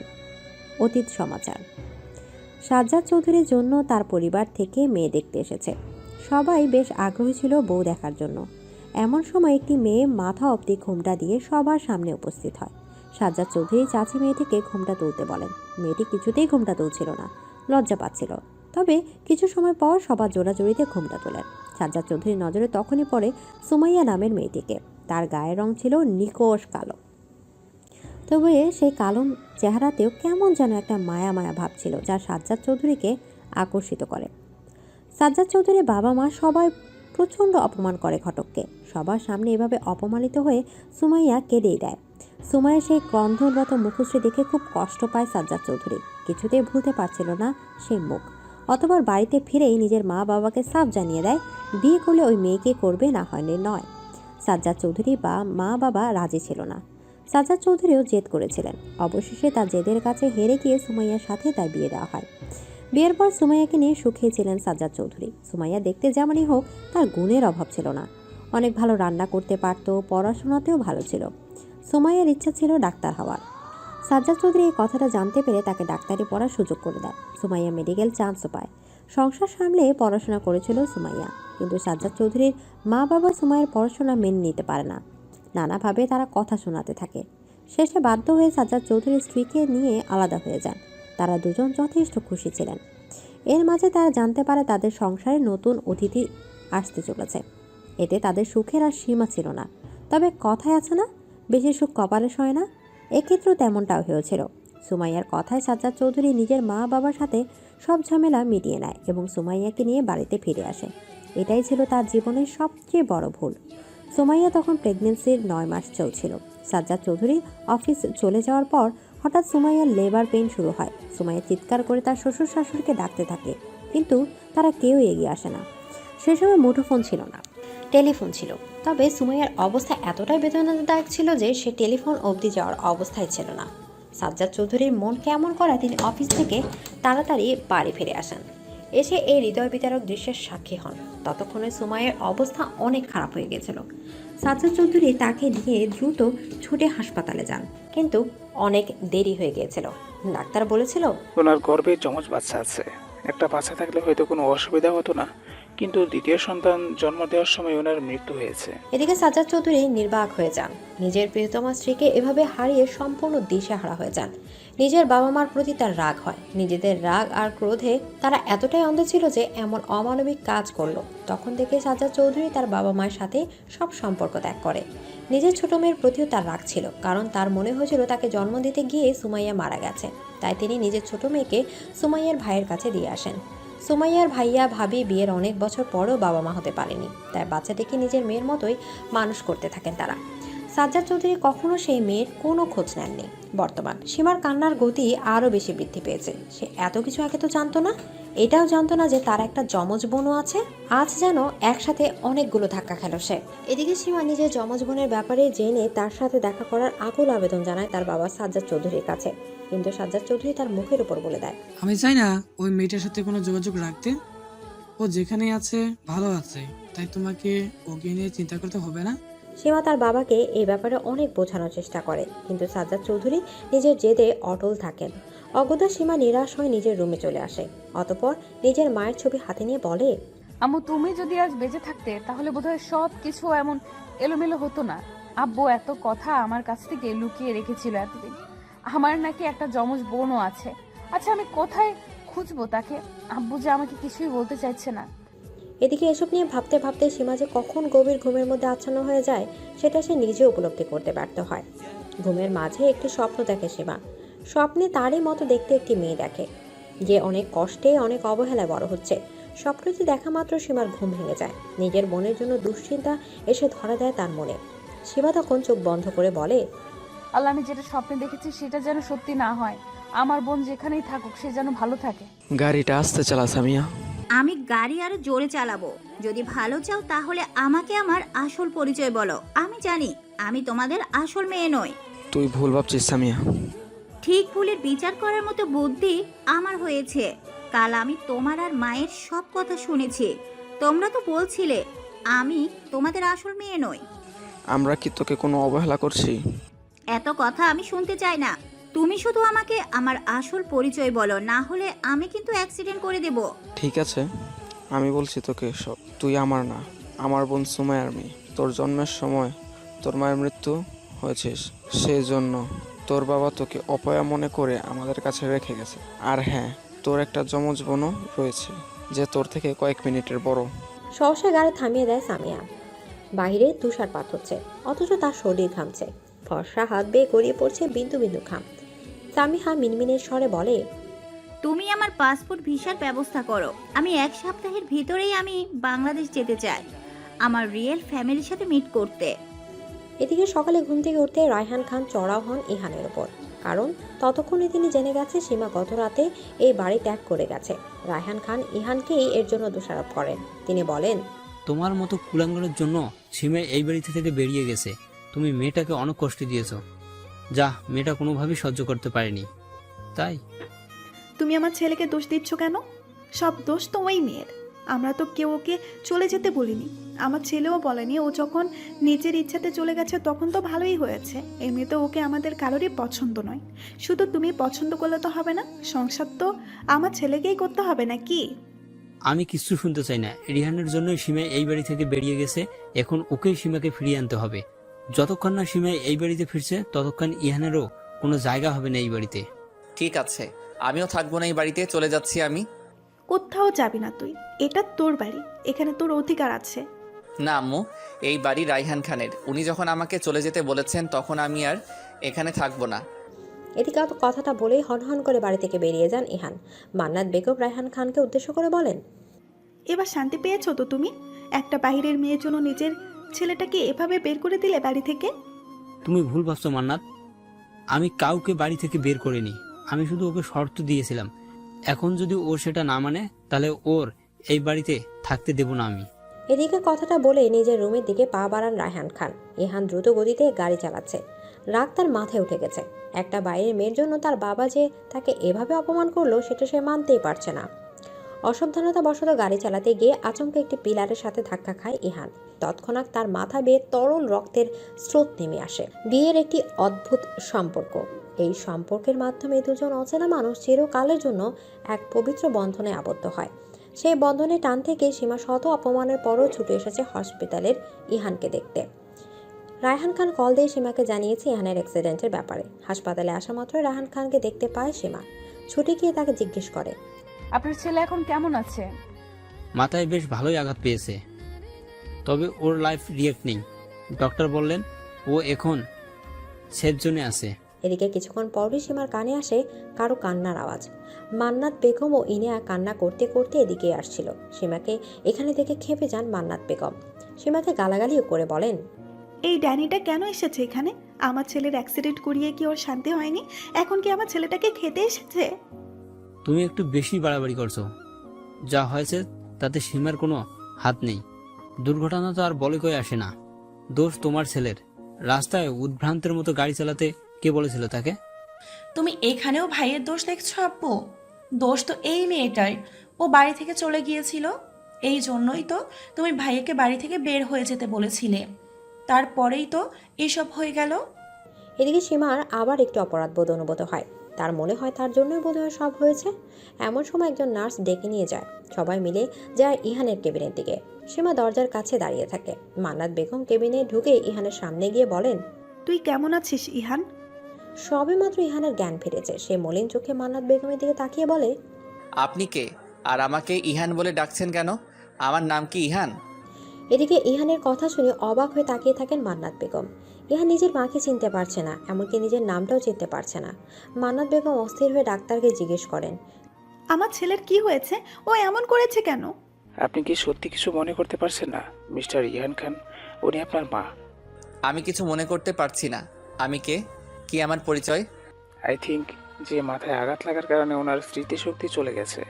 আমি কিছু পরীক্ষা করে দিচ্ছি শিওর হওয়ার জন্য, তারপরে এই ব্যাপারে কি করা যায় সেটা বলতে পারবো। সীমা অন্য সবার সাথে এসেছিল ইহানের কেবিনে। এক কোনায় চুপ করেছিল সে। আচমকা ইহান সীমাকে বলে ওঠে, তোমাকে কেন জানি আমার চেনা চেনা লাগছে। তুমি কি আমার কেউ হও? তুমি আমার কাছে একটু আসবে? সীমা কোনো কিছু না ভেবে চলে আসে ইহানের কাছে। ইহান সীমার হাত ধরে বলে, আমার কাছে থাকো তুমি, আমার তোমাকে প্রয়োজন। এই মেয়ে, তুমি একদম আমার ছেলের কাছাকাছি থাকার চেষ্টা করবে না। দূর হও বলছি। না, ও আমার থেকে দূরে যেতে পারে না। আমি ওকে দূরে যেতে দেব না। এদিকে মান্নাত বেগম আর কিছু বলতে পারেন না। নিজের রাগকে নিয়ন্ত্রণ করা ছাড়া এখন আর তার কিছুই করার নেই। 2 দিন পরে কিছু পরীক্ষা নিরীক্ষা করে ইহানকে বাড়িতে পাঠিয়ে দেওয়া হয়েছে। ইহান এখন সীমা ছাড়া আর কিছুই বোঝে না। তার মতে এখন তার সীমাকে ছাড়া সবাইকে অচেনা লাগে, তাই অন্য কারোর সাথে থাকতে চায় না ইহান। ইহানের এই সমস্যার কারণে সীমা সর্বক্ষণ তার পাশাপাশি থাকছে, যা মান্নাত বেগম ও ইনিয়ার বিরক্তির কারণ হয়ে উঠেছে। সবকিছুকে ছাপিয়ে সীমা লেগে আছে ইহানের খেয়াল রাখার জন্য। হাসপাতালে অবস্থানকালীনও ইহানের দেখাশোনা সেই করেছে, কারণ ইহান তাকে ছাড়া কিছুই বুঝছে না। এক মুহূর্তের জন্য সীমাকে চোখের বাইরে যেতে দিতে চায় না ইহান। তার সব আবদার সীমার কাছে। আজও তার ব্যতিক্রম হচ্ছে না। হাসপাতাল থেকে বেরিয়ে বাড়িতে ফিরে ইহান সীমার কাছে আবদার করেছে তাকে ঘুরতে নিয়ে যেতে হবে। সীমা তো প্রথম কিছুতেই রাজি হয় না, কিন্তু ইহানও কোনো কথা শুনতে রাজি নয়। তার একটা কথা, সে ঘুরতে যাবে ব্যাস। অবশেষে সীমাকে হার মানতে হয় ইহানের জেদের কাছে। ইহানকে নিয়ে একটু বাইরে ঘুরতে যায়। ইহান সীমাকে সারা রাস্তায় বিভিন্ন প্রশ্ন করে বিরক্ত করে, তবে সীমা ধৈর্য সহকারে সব কিছু সামলায়। সারাদিন বিভিন্ন জায়গায় ঘুরে তারা দুজন মিলে। সীমা গাড়ি ড্রাইভ করতে পারত। ইহান অসুস্থ থাকায় তাই সীমার গাড়ি ড্রাইভ করছিল। অতঃপর ফিরে আসার সময় ইহান হঠাৎ করে বায়না করে যে আইসক্রিম খাবে। ইহান একটি আইসক্রিমের দোকান দেখে বলে, আমি ওটা খাবো, আমাকে এনে দাও। এখন তো অনেক রাত হয়েছে, আমাদের ফিরতে হবে। এত রাতে আইসক্রিম খাওয়া ঠিক হবে না, আপনার ঠান্ডা লাগতে পারে। আমাকে এনে দাও প্লিজ, আমার ওটা খেতে খুব ইচ্ছা করছে। আচ্ছা বেশ, আমি আইসক্রিম নিয়ে আসছি, তবে আপনি কিন্তু এখান থেকে 1 পাও নড়বেন না। আমি এক্ষুনি যাব আর এক্ষুনি আসবো। এদিকে ইহান খুশিতে এক প্রকার লাফিয়ে উঠল। ইহানের খুশি খুশি মুখ দেখে সীমা অনেক আনন্দ পায়। ইহানকে বসিয়ে রেখে চলে যায় আইসক্রিম নিতে। সীমা আইসক্রিমগুলো নিয়ে বিল মিটিয়ে চলে আসে গাড়ির কাছে। গাড়িতে এসে ইহানকে না দেখে সীমা ভীষণ উত্তেজিত হয়ে পড়ে। ভয় এসে জমা হয় তার মনে। সীমা ইহানের নাম ধরে ডাকতে থাকে, কিন্তু কোনো সাড়া পাওয়া যায় না। দিশেহারা হয়ে আশেপাশে খুঁজতেও থাকে ইহানকে, কিন্তু ইহানের কোনো খোঁজই সে পায় না। সীমা এখন বসে আছে পুলিশ স্টেশনে। রায়হান খান, মান্নাত বেগমও উপস্থিত সেখানে। ইতিমধ্যে তাদের কানেও ইহানের নিরুদ্দেশ হওয়ার খবরটা গেছে। সীমা পুলিশ অফিসারকে বলে, আমার হাজবেন্ড ইহান খান, উনি বর্তমানে তার স্মৃতিশক্তি হারিয়ে ফেলেছেন। আজ আমি তাকে নিয়ে ঘুরতে বেরিয়েছিলাম। ফেরার সময় উনি আইসক্রিম খেতে চাইলেন, তখন আমি আইসক্রিম আনতে যাই, বাট ফিরে আসার পর তাকে আর খুঁজে পাই না। অনেক খুঁজেছি কিন্তু কোথাও তাকে পাইনি, তাই নিরুপায় হয়ে আপনাদের কাছে আসলাম। পুলিশ সীমাকে আরও অনেক কিছু জিজ্ঞেস করে, বিভিন্ন তথ্য নেয়। মান্নাত বেগম থানাতেই চড়ে যান সীমার ওপর। সীমাকে দোষারোপ করে বলেন, আমি জানি এই মেয়েই আমার ছেলের সাথে কিছু একটা করেছে। অপয়া মেয়ে একটা। যবে থেকে আমার ছেলের জীবনে এসেছে তখন থেকে আমার ছেলের জীবনে সর্বনাশ ডেকে এনেছে। অফিসার, আপনি এই মেয়েটাকে জেলে ঢোকান। আমি জানি ওই মেয়েই আমার ছেলেকে লুকিয়ে রেখেছে। আহা মান্নাত, এসব কথা বাদ দাও, ওনাদেরকে ওনাদের কাজ করতে দাও। আর সীমা, তোমার থেকে এটা আমি আশা করিনি। যদি আমার ছেলে সামলাতেই না পারো, তাহলে তার দায়িত্ব নিয়েছিলে কেন? এ তো কেয়ারলেস কেন তুমি? এখন তো আমারও এটা মনে হচ্ছে যে তুমি আমার ছেলের যোগ্য নও। তোমার সাথে আমার ছেলের বিয়ে দেওয়া আমার জীবনের বড় একটা ভুল ডিসিশন। এদিকে সীমা বলার মতো কোনো ভাষা খুঁজে পায় না। আজ সবাই তাকে ভুল বুঝছে, কিন্তু আসলে সে তো কিছুই করেনি। মান্নাত বেগম সীমার হাত শক্ত করে ধরে বলেন, আমি কিচ্ছু জানতে চাই না। তোমাকে 24 ঘন্টা সময় দিলাম, এর মধ্যে যে করেই হোক আমার ছেলেকে আমার সামনে নিয়ে এসো। আমি আপনাকে কথা দিচ্ছি, আপনার ছেলেকে 24 ঘন্টার মধ্যে আপনার সামনে হাজির করব। যদি সেটা না পারি তাহলে সারা জীবনের মতো বিদায় নেব আপনার ছেলের জীবন থেকে। ঠিক আছে, তোমাকে আমি 24 ঘন্টা সময় দিলাম, যদি পারো এর মধ্যে আমার ছেলেকে আমার সামনে নিয়ে এসো। এদিকে সীমা আর বিলম্ব না করে থানা থেকে বেরিয়ে যায়। এখন তার লক্ষ্য একটাই, যে করে হোক ইহানকে খুঁজে আনা। আরাম কেদারায় বসে নিশ্চিন্তে পা দোলাচ্ছেন ইহান। আজ তার অনেক শান্তি অনুভব করছে। এতদিনে সীমাকে জব্দ করতে সক্ষম হয়েছে, তাই তার মধ্যে একরকম পৈশাচিক আনন্দ কাজ করছে। ইহান নিজেই নিজের প্রশংসা করে বলে, বাহ, কত সুন্দর পরিকল্পনা করলাম আমি। এবার এমনভাবে সব কিছু সাজিয়েছি যাতে সাপও মরে আবার লাঠিও না ভাঙে। ওই সীমা নামের বিপদ আমার জীবন থেকে দূর হবে। আব্বু আমাকে কিছু বলতে পারবে না। এদিকে অতপর অট্ট হাসিতে মেতে ওঠে ইহান। মনে করে সে কিভাবে স্মৃতি হারানোর মিথ্যা নাটক করে সীমাকে বোকা বানিয়েছে, এবং সুযোগ বুঝে সেই সময় সীমাকে আইসক্রিম আনতে পাঠিয়ে নিজেই গোপনে পালিয়ে চলে এসেছে। ইহান এসবে ভাবছিল, এমন সময় তার ফোনে তার মায়ের কল আসে। ইহান ফোনটা রিসিভ করা মাত্রই মান্নাত বেগম বলেন, হ্যালো ইহান, এটা কি তোর নতুন ফোন নাম্বার? আমি আজই নতুন সিম কার্ড কিনলাম। যাই হোক, বলো আমি কেমন চাল দিলাম? তোর বুদ্ধি দেখে আমি নিজেও অবাক। কি সুন্দর স্মৃতি হারানোর অভিনয় করলি। সত্যি তোর মা হয়েও বাকি সবার মতো সত্য ভেবে নিয়েছিলাম। ভাগ্যিস কাল তুই আমাকে সব সত্যি বললি। এবার ওই সীমার শিক্ষা হয়েছে। জানিস, তোর বাবাও নিজের ভুল স্বীকার করে ওই মেয়েটাকে অপমান করেছে। এমনটা তো হওয়ারই ছিল। সীমা ভেবেছিল ও খুব চালাক, কিন্তু আমার বুদ্ধি যে কতটা ভয়ানক সেটা ও এবার বুঝবে।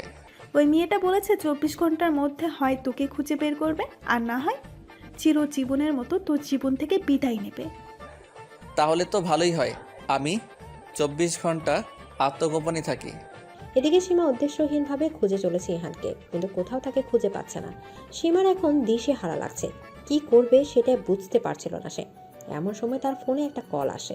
ফোনটা রিসিভ করা মাত্র বিপরীত দিক থেকে কেউ বলে ওঠে, আপনি কি ইয়ান খানের স্ত্রী বলছেন? হ্যাঁ, আমি ইহানের স্ত্রী।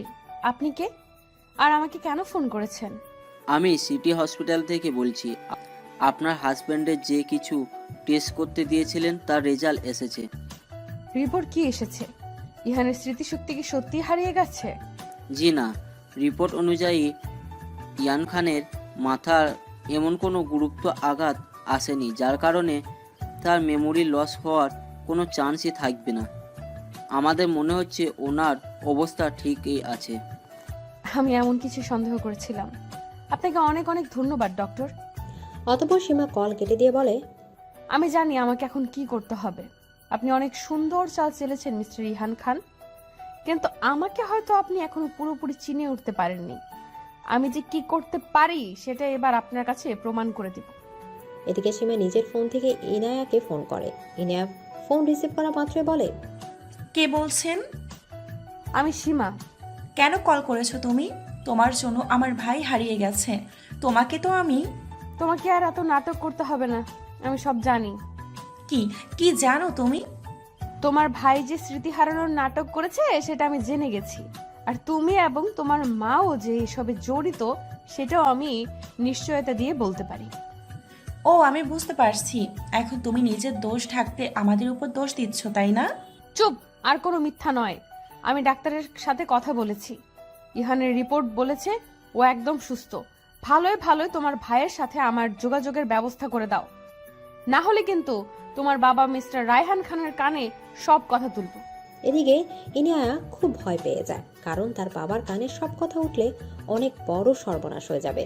তাই ইনায়া বাধ্য হয়ে সীমাকে বলে দেয় ইহান এখন কোথায় লুকিয়ে আছে। বিছানায় আরামসে ঘুমিয়েছিল ইহান। আচমকা চোখে পানির চিটকা অনুভব করতেই তার ঘুম ভেঙে যায়। চোখ কচলাতে কচলাতে উঠে বসে ইহান। ভালোভাবে সামনে তাকাতে দেখতে পায় সীমাকে। প্রথমে মনের ভুল মনে করে, তবে বার কয়েক চোখ ডলেও সীমাকে নিজের সামনে কাটে। অতঃপর স্বপ্ন মনে করে নিজের হাতে চিমটিও কাটে, কিন্তু ফলাফল একই। ইহানের এমন কাণ্ডে সীমা হেসেই দেয়, বলে, আমি আপনার মনের ভুল বা স্বপ্ন নই, আমি বাস্তব। তুমি এখানে এলে কিভাবে? আমার ঠিকানা তো তোমার জানার কথা নয়। বলছি সব বলছি। আগে একটু ওয়েট করুন। আপনি কি ভেবেছিলেন আপনি আমার সাথে স্মৃতি হারানোর অভিনয় করবেন? আমি কিছু বুঝবো না সেই সুযোগে আপনি হারিয়ে যান নাটক করে আমাকে আপনার জীবন থেকে বের করে দেবেন? সবটা কি এত সহজ? আমি সীমা, আমাকে হারানো এত সহজ নয়। ভালোই ভালোই আমার সাথে ফিরে চলুন, না হলে আপনার বাবার কাছে সব সত্যি প্রকাশ করে দেব। যা করার করো তুমি, কিন্তু আমি তোমার সাথে সংসার করতে মোটেই ইচ্ছুক নই। তোমাকে দেখলেই আমার ঘৃণা লাগে। আমি সবসময় নিজের জন্য সুন্দরী বউ চেয়েছি। সবসময় স্বপ্ন দেখেছি আমার বউ হবে পরীর মতো সুন্দরী। সেখানে তোমার মতো একটা কালো ভূতকে বিয়ে করতে হয়েছে। ছি! ঠিক আছে, আমাকে আপনার মানতেও হবে না। চলুন, কালই আমরা ডিভোর্সের আবেদন করব। তারপর আদালত হয়তো আমাদের কিছু দিন সময় দিবে। সেই কটা মাস একসাথে থেকে না হয় আমরা চিরকালের জন্য আলাদা হয়ে যাব। তখন আপনি একটা ডানা কাটা পরীকে বিয়ে করে নেবেন। এদিকে ইহান ও সীমা একসাথে বাড়িতে ফিরে আসেন। ইহানকে সুস্থ স্বাভাবিকভাবে বাড়ি ফিরতে দেখে রায়হান খান খুব বেশি নিশ্চিত হন। তিনি সীমাকে কৃতজ্ঞতা জানিয়ে বলেন, তোমাকে অনেক ধন্যবাদ আমার ছেলেকে সুস্থ স্বাভাবিকভাবে ফিরিয়ে আনার জন্য। আমার তোমার উপর বিশ্বাস ছিল যে তুমি এটা পারবে। সত্যি কি আপনার বিশ্বাস ছিল? যদি থাকতো তাহলে নিশ্চয়ই আমাকে এটা বলতেন না যে আপনার ছেলের সাথে আমার বিয়ে দেওয়া আপনার ভুল সিদ্ধান্ত ছিল। আমি আপনাকে দোষ দিব না। আসলে নিজের স্বার্থে আঘাত হানলে সবাই নিজের আসল রূপ দেখায়। যাই হোক, আপনার ছেলের কীর্তির আগে শুনুন, সেই স্মৃতি হারায়নি, বরং আমাদের সাথে স্মৃতি হারানোর অভিনয় করছিল। কারণ কি জানেন? যাতে আমাকে নিজের জীবন থেকে দূর করে দিতে পারে। সেই জন্যই এমন করেছিল আপনার ছেলে। সীমা যা বলছে তা কি সত্যি? ইহান, তুমি কি সব অভিনয় করছো? হ্যাঁ, ও যা বলছে সব সত্যি। তুমি খবরদার আমার ছেলেকে কিচ্ছু বলবে না, কারণ সব দোষ তোমার। তুমি কি ভেবেছিলে হুট করে একটা কালো মেয়েকে বউ করে ঘরে আনবা আর আমার ছেলে তাকে মেনে নেবে? আমার ছেলে তো চয়েস বলতে একটা জিনিস আছে। আমি চাই না আপনারা আর কেউ এই বিষয়টা নিয়ে ঝামেলা করেন। আমি চলে যাব সবকিছু ছেড়ে, কারণ আমার কাছে সবার আগে রয়েছে আমার আত্মসম্মান। তুমি কোথাও যাবে না। যতদিন না তোমার সাথে ইহানের ডিভোর্স আছে ততদিন তুমি এই বাড়িতেই থাকবে। আমরা আজই এই ব্যাপারে উকিলের সাথে কথা বলে এসেছি। আমাদের 90 দিন মানে 3 মাস একসাথে থাকতে বলা হয়েছে। তার মধ্যে যদি সবকিছু ঠিক না হয় তাহলে ডিভোর্স নিতে পারবো। যদিও আমি জানি কিছু ঠিক হবে না, কিন্তু আদালতের নিয়ম মানতে হবে। তাই আগামী 3 মাস এই বাড়িতেই থাকবো। কিন্তু আপনারা চিন্তা করবেন না, আমি কারো কাছে কোনো অধিকার চাইবো না, নিজের মতোই থাকবো। এদিকে ইহান বিরক্ত হয়ে গেছে এসবে, তাই সে নিজের রুমে চলে যায়। ইহান চলে যাওয়ার কিছু সময় পর মান্নাত বেগমও চলে যান তার কানে কুমন্ত্রণা দিতে। রায়হান খান সীমার সামনে এসে তার মাথায় হাত বুলিয়ে দিয়ে বলে, আমাকে ক্ষমা করে দিও সীমা, আমার জন্যই হয়তো তোমার জীবন নষ্ট হয়ে গেল। আমি আপনাকে বা আপনার পরিবারের কাউকে ক্ষমা করতে পারবো না, কখনো না। এদিকে সীমা লক্ষ্য করছে 2 দিন থেকে ইনায়া বেশ চুপচাপ হয়ে গেছে। আগের মতো আর নেই মেয়েটা, যদিও এবারে কোনো ব্যাপারে নাক গলাতে চায় না। ইতিমধ্যে সে নিজের পেশায় নিযুক্ত হয়েছে, বেশ ভালোভাবে ইঞ্জিনিয়ারিং করছে। সীমার এখন আর কোনো বিষয়ে ভাবার সময় নেই। কিন্তু আজ রাতে সীমা একটি অদ্ভুত ঘটনার সাক্ষী হয়। রাতে গরম অনুভব করায় ছাদে চলে গিয়েছিল সীমা। সেখান থেকে শুনতে পায় ইনিয়া ফোনে কাউকে বলছে, তুমি কবে আমার ফ্যামিলিতে বিয়ের প্রস্তাব নিয়ে আসবে জিসান? তুমি জানো না সব কিছু যদি জানাজানি হয়ে যায় তাহলে কত বড় বিপদ হবে? এদিকে সীমার মনে কৌতূহল জন্ম নেয়, সে মনোযোগ দিয়ে তাদের কথোপকথন শুনতে থাকে। ইনিয়া একসময় কাঁদতে কাঁদতে বলে, আমি বুঝতে পারছিলাম আমি প্রেগনেন্ট হয়ে গেছি, কারণ অনেক দিন থেকেই বিভিন্ন সিমটমস দেখা দিচ্ছিল। আজ তো টেস্ট করে এই ব্যাপারে একদম শিওর হয়ে গেছি। এদিকে সীমা একদম হতবাক হয়ে যায় ইনায়ের কথা শুনে। সমাজে কুমারী মেয়ের প্রেগনেন্ট হয় কেউ ভালো চোখে দেখে না। এটা কোনো ভালো কাজও নয়, বরং ভীষণ নিকৃষ্ট একটি ঘটনা। ইনায়া যে এত বড় অঘটন ঘটিয়েছে সেটা ভেবেই সীমার কেমন জানি লাগছিল। ইনায়ার কান্নার গতি আরও বৃদ্ধি পায়। সে ফোনে বিপরীত থেকে থাকা মানুষটিকে অনুরোধ করে বলতে থাকে, প্লিজ জিসান, এভাবে আমাকে অসহায় করে ছেড়ে দিও না, ব্রেকআপ করো না। হ্যালো হ্যালো, শুনতে পাচ্ছ জিসান? হ্যালো। এদিকে ফোন কেটে দেয় জিশান। ইনায়া পরপর কয়েকবার কল করে, কিন্তু জিশান আর রিসিভ করে না। একসময় ইনায়ার নাম্বার ব্লক করে দেয় জিশান। ইনায়া অসহায়ের মতো কাঁদতে থাকে। এমন সময় সীমা এসে তার কাঁধে হাত রাখে। ইনায়া চমকে যায়। সীমাকে দেখে ইনায়া রাগী স্বরে বলে, তুমি এখানে কি করছো? শুনছো নাকি কিছু? আমি সব কথাই শুনেছি। এখন আর কি, যাও সবাইকে গিয়ে সব কথা বলে দাও। আমার সর্বনাশ করতে পারলে তো তুমি অনেক খুশি হবে। সবাইকে নিজের মতো ভেবো না ইয়ানা। তুমি আমার খারাপ চাইতে পারো, বাট ট্রাস্ট মি, আমি তোমার কোনো ক্ষতি চাই না। তবে তুমি যে কাজটা করেছো সেটা অন্যায়। বিয়ের আগে শারীরিক সম্পর্ক করা এটা ভালো কাজ নয়। এখন বুঝতে পারছো তো সেটা? কি করব আমি? জিসানকে খুব ভালোবাসতাম যে, ওকে বিশ্বাস করে নিজের দেহ মন সব উজাড় করে দিয়েছিলাম। আর ও? নিজের সম্মান রক্ষা করা মেয়েদের দায়িত্ব, যেটা তুমি করতে পারোনি। শোনো, তোমার জ্ঞান কেউ শুনতে চায়নি। আমার সমস্যার সমাধান আমি নিজেই করতে পারবো। এদিকে সীমাকে আর কিছু বলার সুযোগ না দিয়ে ইনায়া নিজের রুমে চলে যায়। ইনায়া সিদ্ধান্ত নিয়েছে সে তার গর্ভে থাকা বাচ্চাটি নষ্ট করবে। তার সে একটি হাসপাতালে এসেছে। ইনায়া যখন বাড়ি থেকে বের হয় তখন সে ফোনে কাউকে এই ব্যাপারে বলছিল, যা সীমার কানে আসে। তাই সীমা ইনার পিছু নেয়। অতঃপর তার পিছন পিছন হাসপাতালে চলে আসে। ইনায়া হাসপাতালে প্রবেশ করার আগে সীমা তার হাত ধরে বলে, আমি জানি তুমি এখানে কেন এসেছো। চলো আমার সাথে ফিরে চলো। এমনিতেই অনেক বড় একটা পাপ করেছো, এখন নিজের পাপের বোঝা আর বাড়ানোর দরকার নেই। তোমাকে আগেও বলেছি আমাকে জ্ঞান দিতেই শোনা, আমি নিজের ব্যবস্থা নিজেই করতে পারবো। আমি জ্ঞান দিতে আসিনি, তোমাকে ঠিক ভুলের পার্থক্য বোঝাতে এসেছি। দেখো, তুমি যেটা করেছো সেটা তোমার ভুল।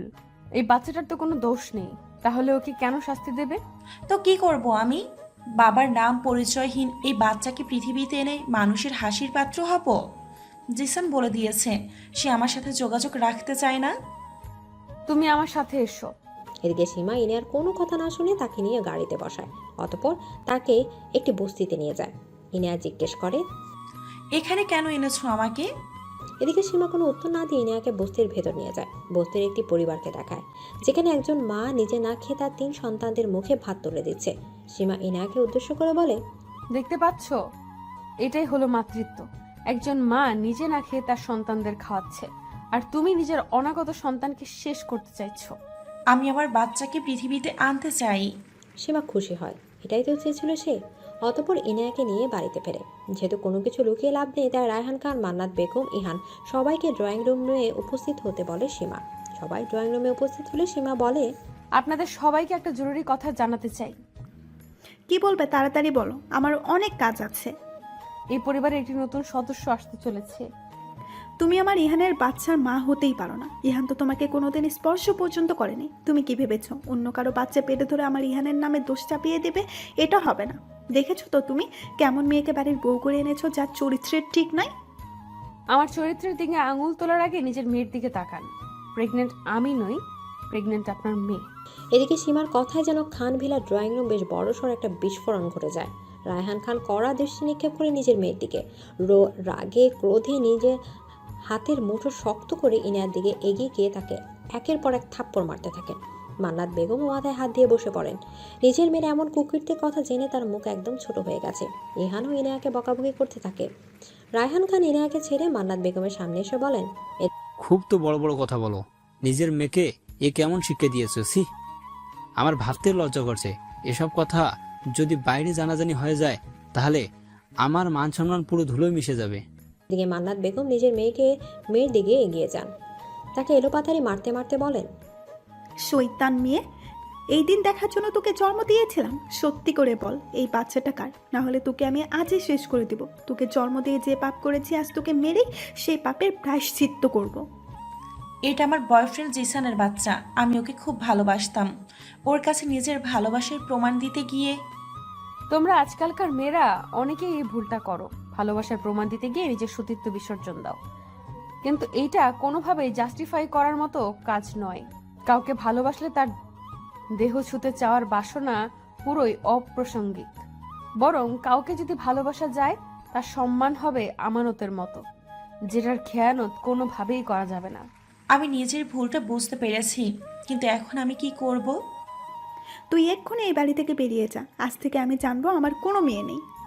যখন নিজের মেয়ের দিকে খেয়াল রাখার কথা ছিল, আপনি তখন তো রাখেননি। এখন এভাবে নিজের মেয়ের ঘাড়ে পুরো দোষ চাপানোর মানে নেই। মা বাবা হিসাবে আপনাদের দায়িত্ব ছিল আপনার মেয়ে কখন কোথায় যাচ্ছে, কি করছে তার খেয়াল রাখা। তুমি আমাকে জ্ঞান দিও না। এখন এই মেয়ের জন্য আমার সমাজে মুখ দেখাতে পারবো না। এমন কিছুই হবে না, আমি সবকিছু ঠিক করে দেব। এদিকে জিশান নামের ছেলেটা সীমার বাবার অফিসে কাজ করে। সীমা তার বাবার সাহায্যে জিশানের সাথে যোগাযোগ করেছে। অতঃপর বিভিন্ন কায়দায় তাকে রাজি করিয়েছে ইনিয়াকে বিয়ে করার জন্য। জিশান তাই আজ তার পরিবারকে নিয়ে এসেছে ইনিয়াকে দেখার জন্য। দুই পরিবারের লোক মুখোমুখি হয়ে বসে আছে। রায়হান খান জিশানের বাবার সাথে বিয়ের ব্যাপারে আলাপ করছেন। মান্নাত বেগম ও জিশানের মা চাচিদের সাথে টুকটাক কথা বলছেন। দুই পরিবার থেকেই বিয়ের জন্য মত দেওয়া হয়। অতঃপর আগামী সপ্তাহে বিয়ের তারিখ ঠিক করা হয়। বিয়ের তারিখ ঠিক হতে ইনিয়া সীমার কাছে যায়। তার দিকে কৃতজ্ঞতার সাথে তাকিয়ে বলে, তোমাকে অনেক ধন্যবাদ ভাবি। আজ শুধুমাত্র তোমার জন্য আমি এত বড় বিপদ থেকে রক্ষা পেলাম। আমাকে ধন্যবাদ বলো না, আমি তোমার জন্য কিছু করিনি। যা করেছি তোমার বাচ্চাটার জন্য করেছি, কারণ আমি চাইনি তোমার কৃতকাজের জন্য এই নিষ্পাপ বাচ্চাটা কোনো শাস্তি পাক। তুমি অন্যায় করেছো এটা ঠিক, কিন্তু এই বাচ্চাটির তো কোনো অন্যায় নেই। আর হ্যাঁ, আমাকে ভাবি বলো না, আমার অস্বস্তি হয়। তোমার কাছে ক্ষমা চাওয়ার মুখ আমার নেই। তোমার সাথে অনেক খারাপ ব্যবহার করেছি আমি, যা হয়তো ক্ষমারও অযোগ্য। কিন্তু আমি আজকে মন থেকে তোমার কাছে ক্ষমা চাচ্ছি। পারলে আমাকে ক্ষমা করে দিও। এদিকে জিশান তার পরিবারকে নিয়ে বিদায় নেয়। সবাই চলে যাওয়ার পর মান্নাত বেগম সীমার কাছে আসে। সীমার হাত ধরে বলে, তুমি আমার অনেক বড় উপকার করলে। সত্যি মানুষ ঠিকই বলে, রূপ দেখে কাউকে বিচার করা ঠিক নয়। মানুষের মনটাই আসল। আপনি যে বুঝতে পেরেছেন সেটাই অনেক।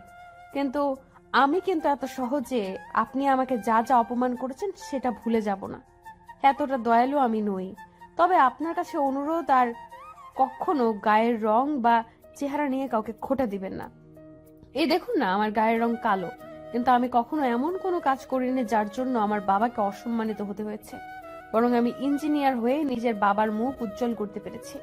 অপরদিকে আপনার মেয়ে ইয়ানা, ও তো অনেক সুন্দরী, অনেক ফর্সা, অথচ দেখুন আপনার মুখমণ্ডল উজ্জ্বল তো করেইনি, বরং আরেকটু হলে আপনাদের মুখে কালো করে দিত। এই জন্যই কারো বাহ্যিক রূপ দেখে তাকে বিচার করবেন না, চরিত্র দেখে বিচার করুন। এদিকে সীমা এই কথাগুলো বলে নিজের রুমের দিকে পা বাড়ায়। মান্নাত বেগম তার শাড়ির আঁচল দিয়ে নিজের চোখ থেকে গড়িয়ে পড়া কয়েক বিন্দু অশ্রু লেপন করে বলে, আমি বুঝতে পেরেছি সবকিছু। আল্লাহ এতদিনে আমাকে সঠিক বুঝ দিয়েছে। আমি খাঁটি হিরে চিনতে ভুল করেছিলাম, কিন্তু এতদিন যখন আমি হীরের সন্ধান পেয়েছি, তখন আত্মাকে হারাতে দেব না। তোমার থেকে ভালো মেয়ে যে আমি আর আমার ইহানের জন্য পাবো না সীমা। এদিকে সীমার ফোনে রাতে হঠাৎ একটি আননোন নাম্বার থেকে কল আসে। সীমা ফোনটা রিসিভ করে। বিপরীত দিক থেকে কোনো শব্দ না আসায় সে হ্যালো হ্যালো করতে থাকে, তবুও কোনো উত্তর আসে না। কয়েক সেকেন্ডের মধ্যে কল কেটে যায়। সীমার একটু খটকা লাগে বিষয়টা, তবে সে এটা নিয়ে মাথা ঘামায় না। সীমা নিজের একটি প্রজেক্টের কাজে লেগে পড়ে। রাত 12টার দিকে আচমকা ঘরে কারো আগমন টের পায় সীমা। চকিত হয়ে সামনে তাকাতে ইহানকে দেখতে পায়। এত রাতে ইহানকে নিজের রুমে দেখে অবাক হয় সীমা। জিজ্ঞেস করে, আপনি এত রাতে আমার রুমে কি করছেন? তোমাকে ধন্যবাদ দিতে এসেছিলাম। তোমার জন্যই আমাদের পরিবারের সম্মান নষ্ট হতে হতে বেঁচে গেল। আমাকে ধন্যবাদ দিতে হবে না, আপনি বরং নিজের মানসিকতা বদলান, তাহলে আমি খুশি হব। আপনার সুন্দরী বোনের এমন কাণ্ড দেখে নিশ্চয়ই আপনি বুঝতে পেরেছেন যে সুন্দর হলেই কেউ ভালো হয় না, চরিত্র এবং মন সুন্দর হওয়াটাই বড় ব্যাপার। তুমি আমাদের উপকার করেছো তাই ধন্যবাদ দিতে এসেছি, তাই জন্য এটা ভেবে নিও না যে আমি তোমাকে বউ বলে মেনে নেব।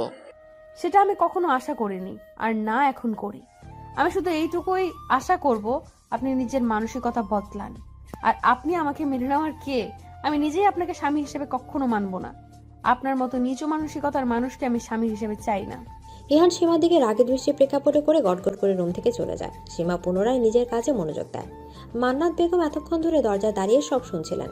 তিনি তো ইহানকে পাঠিয়েছিলেন সীমার সাথে কথা বলার জন্য। ভেবেছিলেন তাদের মধ্যে সবকিছু ঠিকঠাক হয়ে যাবে, কিন্তু এখন তো দেখা যাচ্ছে হিতে বিপরীত হচ্ছে। এদিকে সীমা সকালে ঘুম থেকে উঠে নামাজ আদায় করে অতঃপর নিজের প্রজেক্টের কাজে লেগে পড়ে। মনোযোগ সহকারে সে নিজের কাজটা করছিল।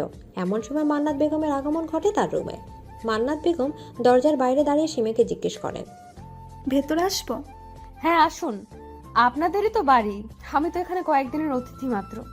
এভাবে বলো না, তোমার যতদিন ইচ্ছা এখানে থাকতে পারো। যাই হোক, আমার একটা কথা বলার ছিল। জি বলুন।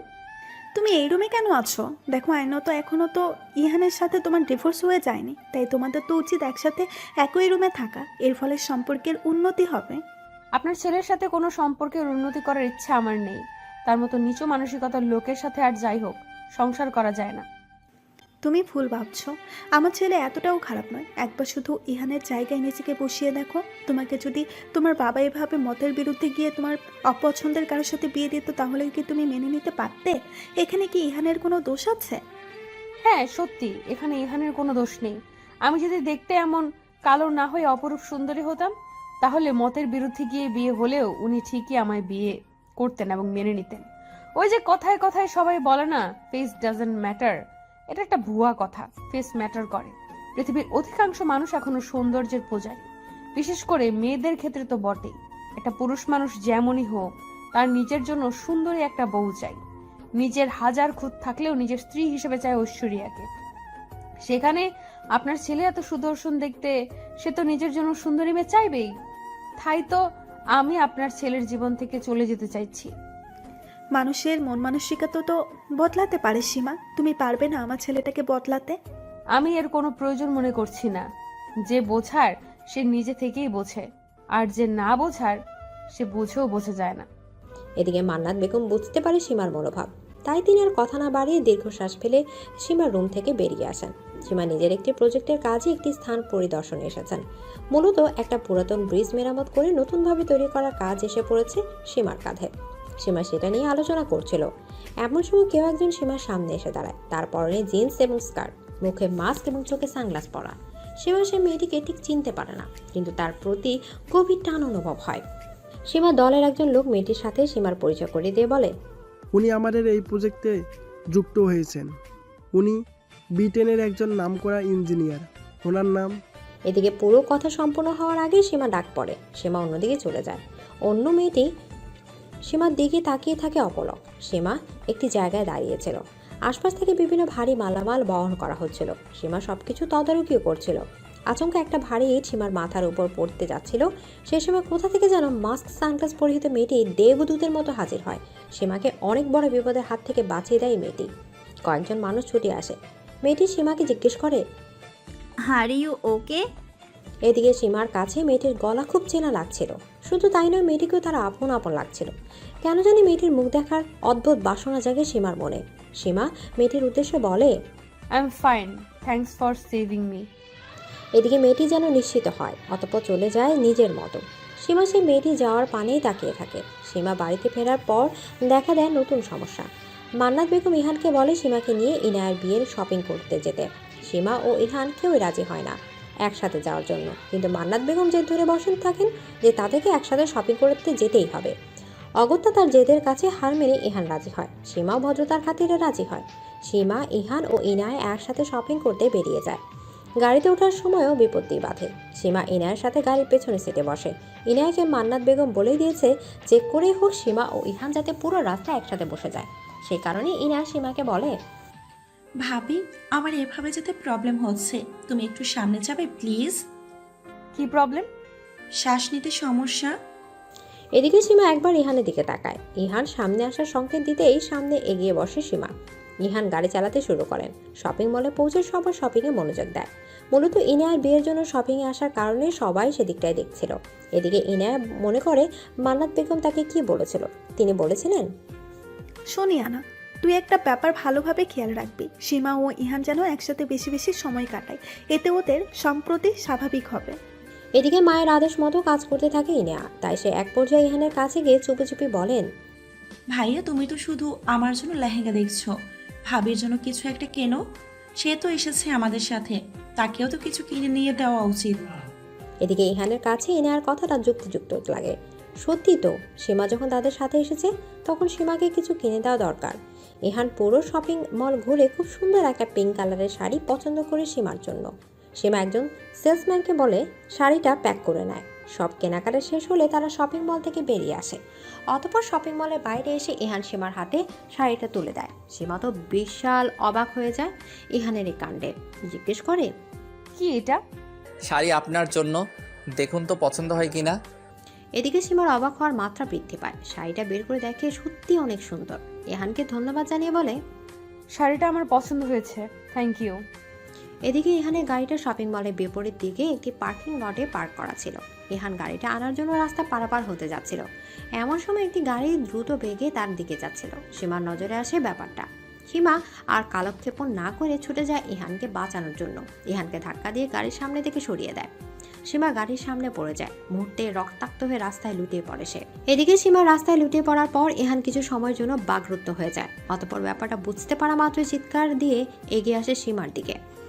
ইতিমধ্যে রাস্তায় অনেকেই জমা হয়ে গেছে। ইনায়া ও সীমা এই অবস্থায় দেখে ভীত হয়ে গেছে। ইহান আর সময় নষ্ট না করে দ্রুত সীমাকে কোলে তুলে নেয়। নিজের গাড়িতে করে সীমাকে নিয়ে হাসপাতালের উদ্দেশ্যে রওনা দেয়। ইনায়াও যায় তার সাথে। হাসপাতালে পৌঁছে গাড়ি থামিয়ে ইহান হন্তদন্ত হয়ে সীমাকে নিয়ে ছুটে ভেতরে যায়। সীমাকে জরুরি বিভাগে ভর্তি করানো হয়। সীমার অবস্থার কথা ইনায়া ফোন করে বাড়িতে জানায়। মান্নাত বেগম, রায়হান খান কিছু সময়ের ব্যবধানে হাসপাতালে চলে আসে। সীমা কোথায়? ওর অবস্থা এখন কেমন?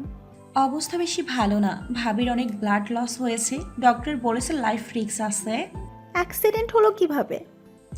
ভাইয়া পার্কিং লট থেকে গাড়ি আনার জন্য যাচ্ছিল, এমন সময় একটা গাড়ি ভাইয়ের দিকে এগিয়ে আসছিল। আর কেউ সেটা না দেখলেও ভাবির নজরে আসে ব্যাপারটা। ভাবি ভাইয়াকে বাঁচানোর জন্য এগিয়ে যায় এবং ভাইয়াকে বাঁচাতে গিয়ে নিজে আহত হয়।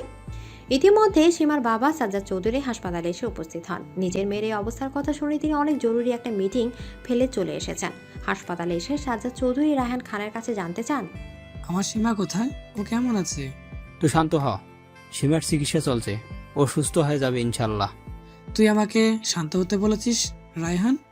আমার মেয়ের এই অবস্থা আর আমি শান্ত থাকবো? শুনে রাখ, আমার মেয়ের যদি কিছু হয় তাহলে আমি কিন্তু কাউকে ছাড়বো না। তোদের জন্য আমার মেয়েটার জীবন শেষ হয়ে যেতে বসেছে। এদিকে রায়হান খান আর বলার মতো কিছু খুঁজে পান না, কারণ এখন সাজ্জাদ চৌধুরী ডেকে আছেন। তাই তাকে কোনো বুঝিয়ে লাভ নেই, এতে হিতে বিপরীত হতে পারে। এর মধ্যে ডাক্তার এসে বলেন, পেশেন্টের বাড়ির লোক কে আছেন, ওনার অবস্থা অবনতি ঘটেছে, অনেক বেশি ব্লাড লস হয়েছে, তাই ইমিডিয়েটলি রক্ত লাগবে। ওনার রক্তের গ্রুপও নেগেটিভ, যত তাড়াতাড়ি সম্ভব রক্তের ব্যবস্থা করুন। ইহান ব্লাড ব্যাংকে যোগাযোগ করে, নিজের অনেক বন্ধুর সাথেও যোগাযোগ করে, কিন্তু কারো রক্ত ও নেগেটিভ নয়। এই রক্ত সহজে খুঁজে পাওয়া যায় না। সাজ্জাদ চৌধুরী বলেন, আমার স্ত্রীর রক্ত ও নেগেটিভ ছিল, কিন্তু আমার রক্তের গ্রুপ আলাদা। সবাই এ নিয়ে খুব টেনশনে ছিল। ইহান অনেক কষ্টে যখন ও নেগেটিভ রক্তের সন্তান পায়, তখন ডাক্তার বলে, আমরা ইতিমধ্যে রক্ত পেয়ে গেছি। কোথা থেকে রক্ত পেলেন আপনি? আমাদের মধ্যে কেউ তো রক্ত এখনো জোগাড় করতে পারিনি। একটি মেয়ে রক্ত দিয়েছে। কে সেই মেয়ে যে আমাদের এত বড় উপকার করলো? তাকে আমার সামনে নিয়ে আসুন। আমার মেয়ের জীবন বাঁচিয়েছে সে, তার কাছ থেকে আমার কৃতজ্ঞতার শেষ নেই। মেয়েটি তার পরিচয় জানায়নি, তবে সে একজন মাস্ক পরিহিত ছিল। মেয়েটি কোথায় এখন? সেটা তো আমি বলতে পারছি না, কারণ ব্লাড দিয়ে মেয়েটি চলে গেছে। মেয়েটি যে করে হোক, আমি নিজের অভ্যন্তরে অন্তঃস্থল থেকে তাকে ধন্যবাদ জানাই। ধন্যবাদ তো জানানোই উচিত। আর যদি মেয়েটা সঠিক সময়ে এসে রক্ত না দিত, তাহলে তো আপনাদের পেশেন্টকে কোনোভাবেই বাঁচানো যেত না। আমি আল্লাহর কাছে মেয়েটির জন্য দোয়া করব, যেন অনেক সুখী হয়। এদিকে একটু দূরে দাঁড়িয়ে মাস্ক পরিহিত সামিহা কথাগুলো শুনে নিজের চোখের জল মুছছিল। কিছুদিন আগে বাংলাদেশে এসেছে সে। গোপন থেকে নিজের পরিবারের খোঁজ নিয়েছে। সে জানতে পেরেছে যে তার বাবা এবং তার একটি যমজ বোনও আছে। কাকতালীয়ভাবে সামিহা সেই প্রজেক্টের জন্য বাংলাদেশে এসেছিল। সীমাও সেখানে কাজ করে।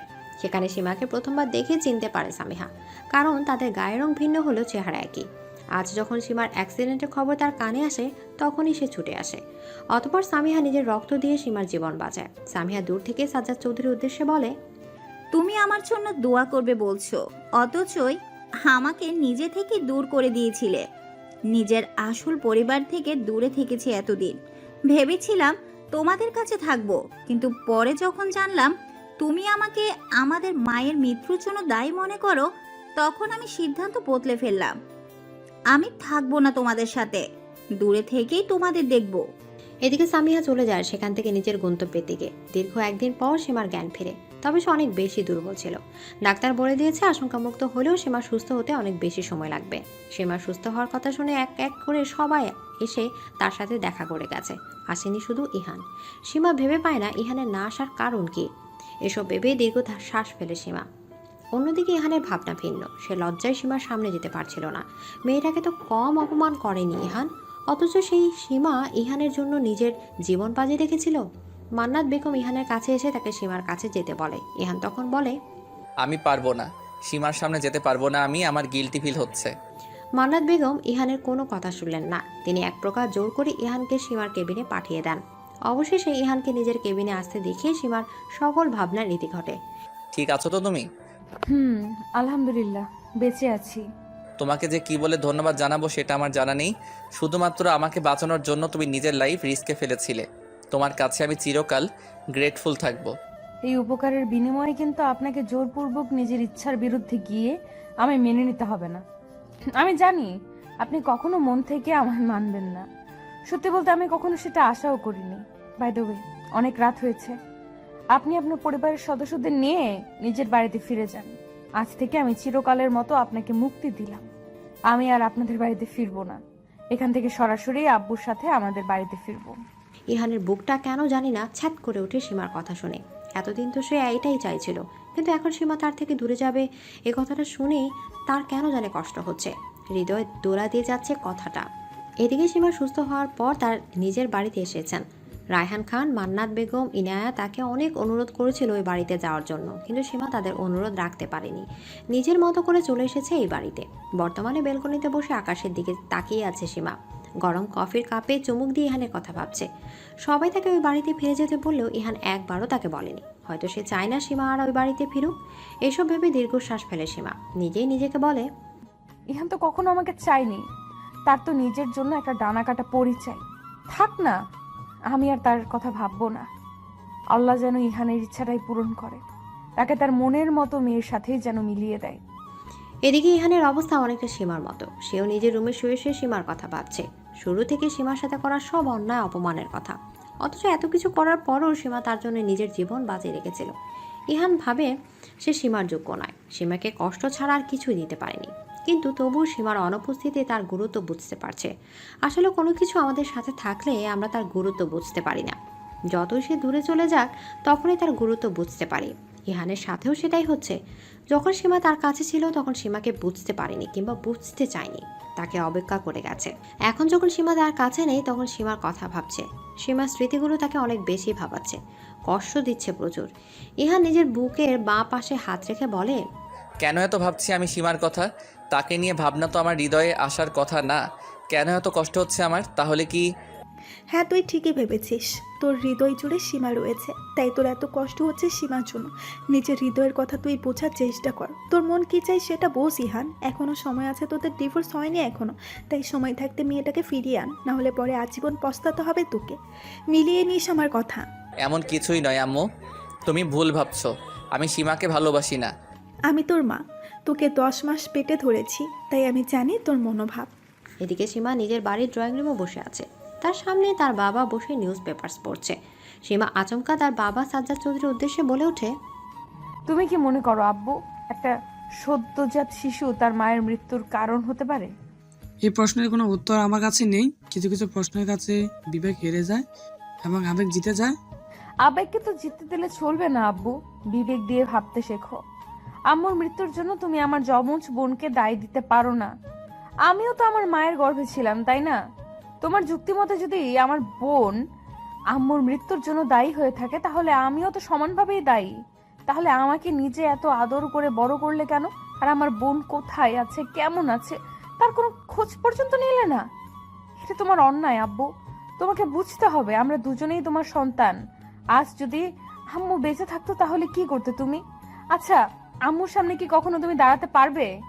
আম্মু যদি পরকালে তোমায় জিজ্ঞেস করে তার এক মেয়ের প্রতি তুমি কেন এত অবহেলা করলে, তখন তুমি কি জবাব দিবে?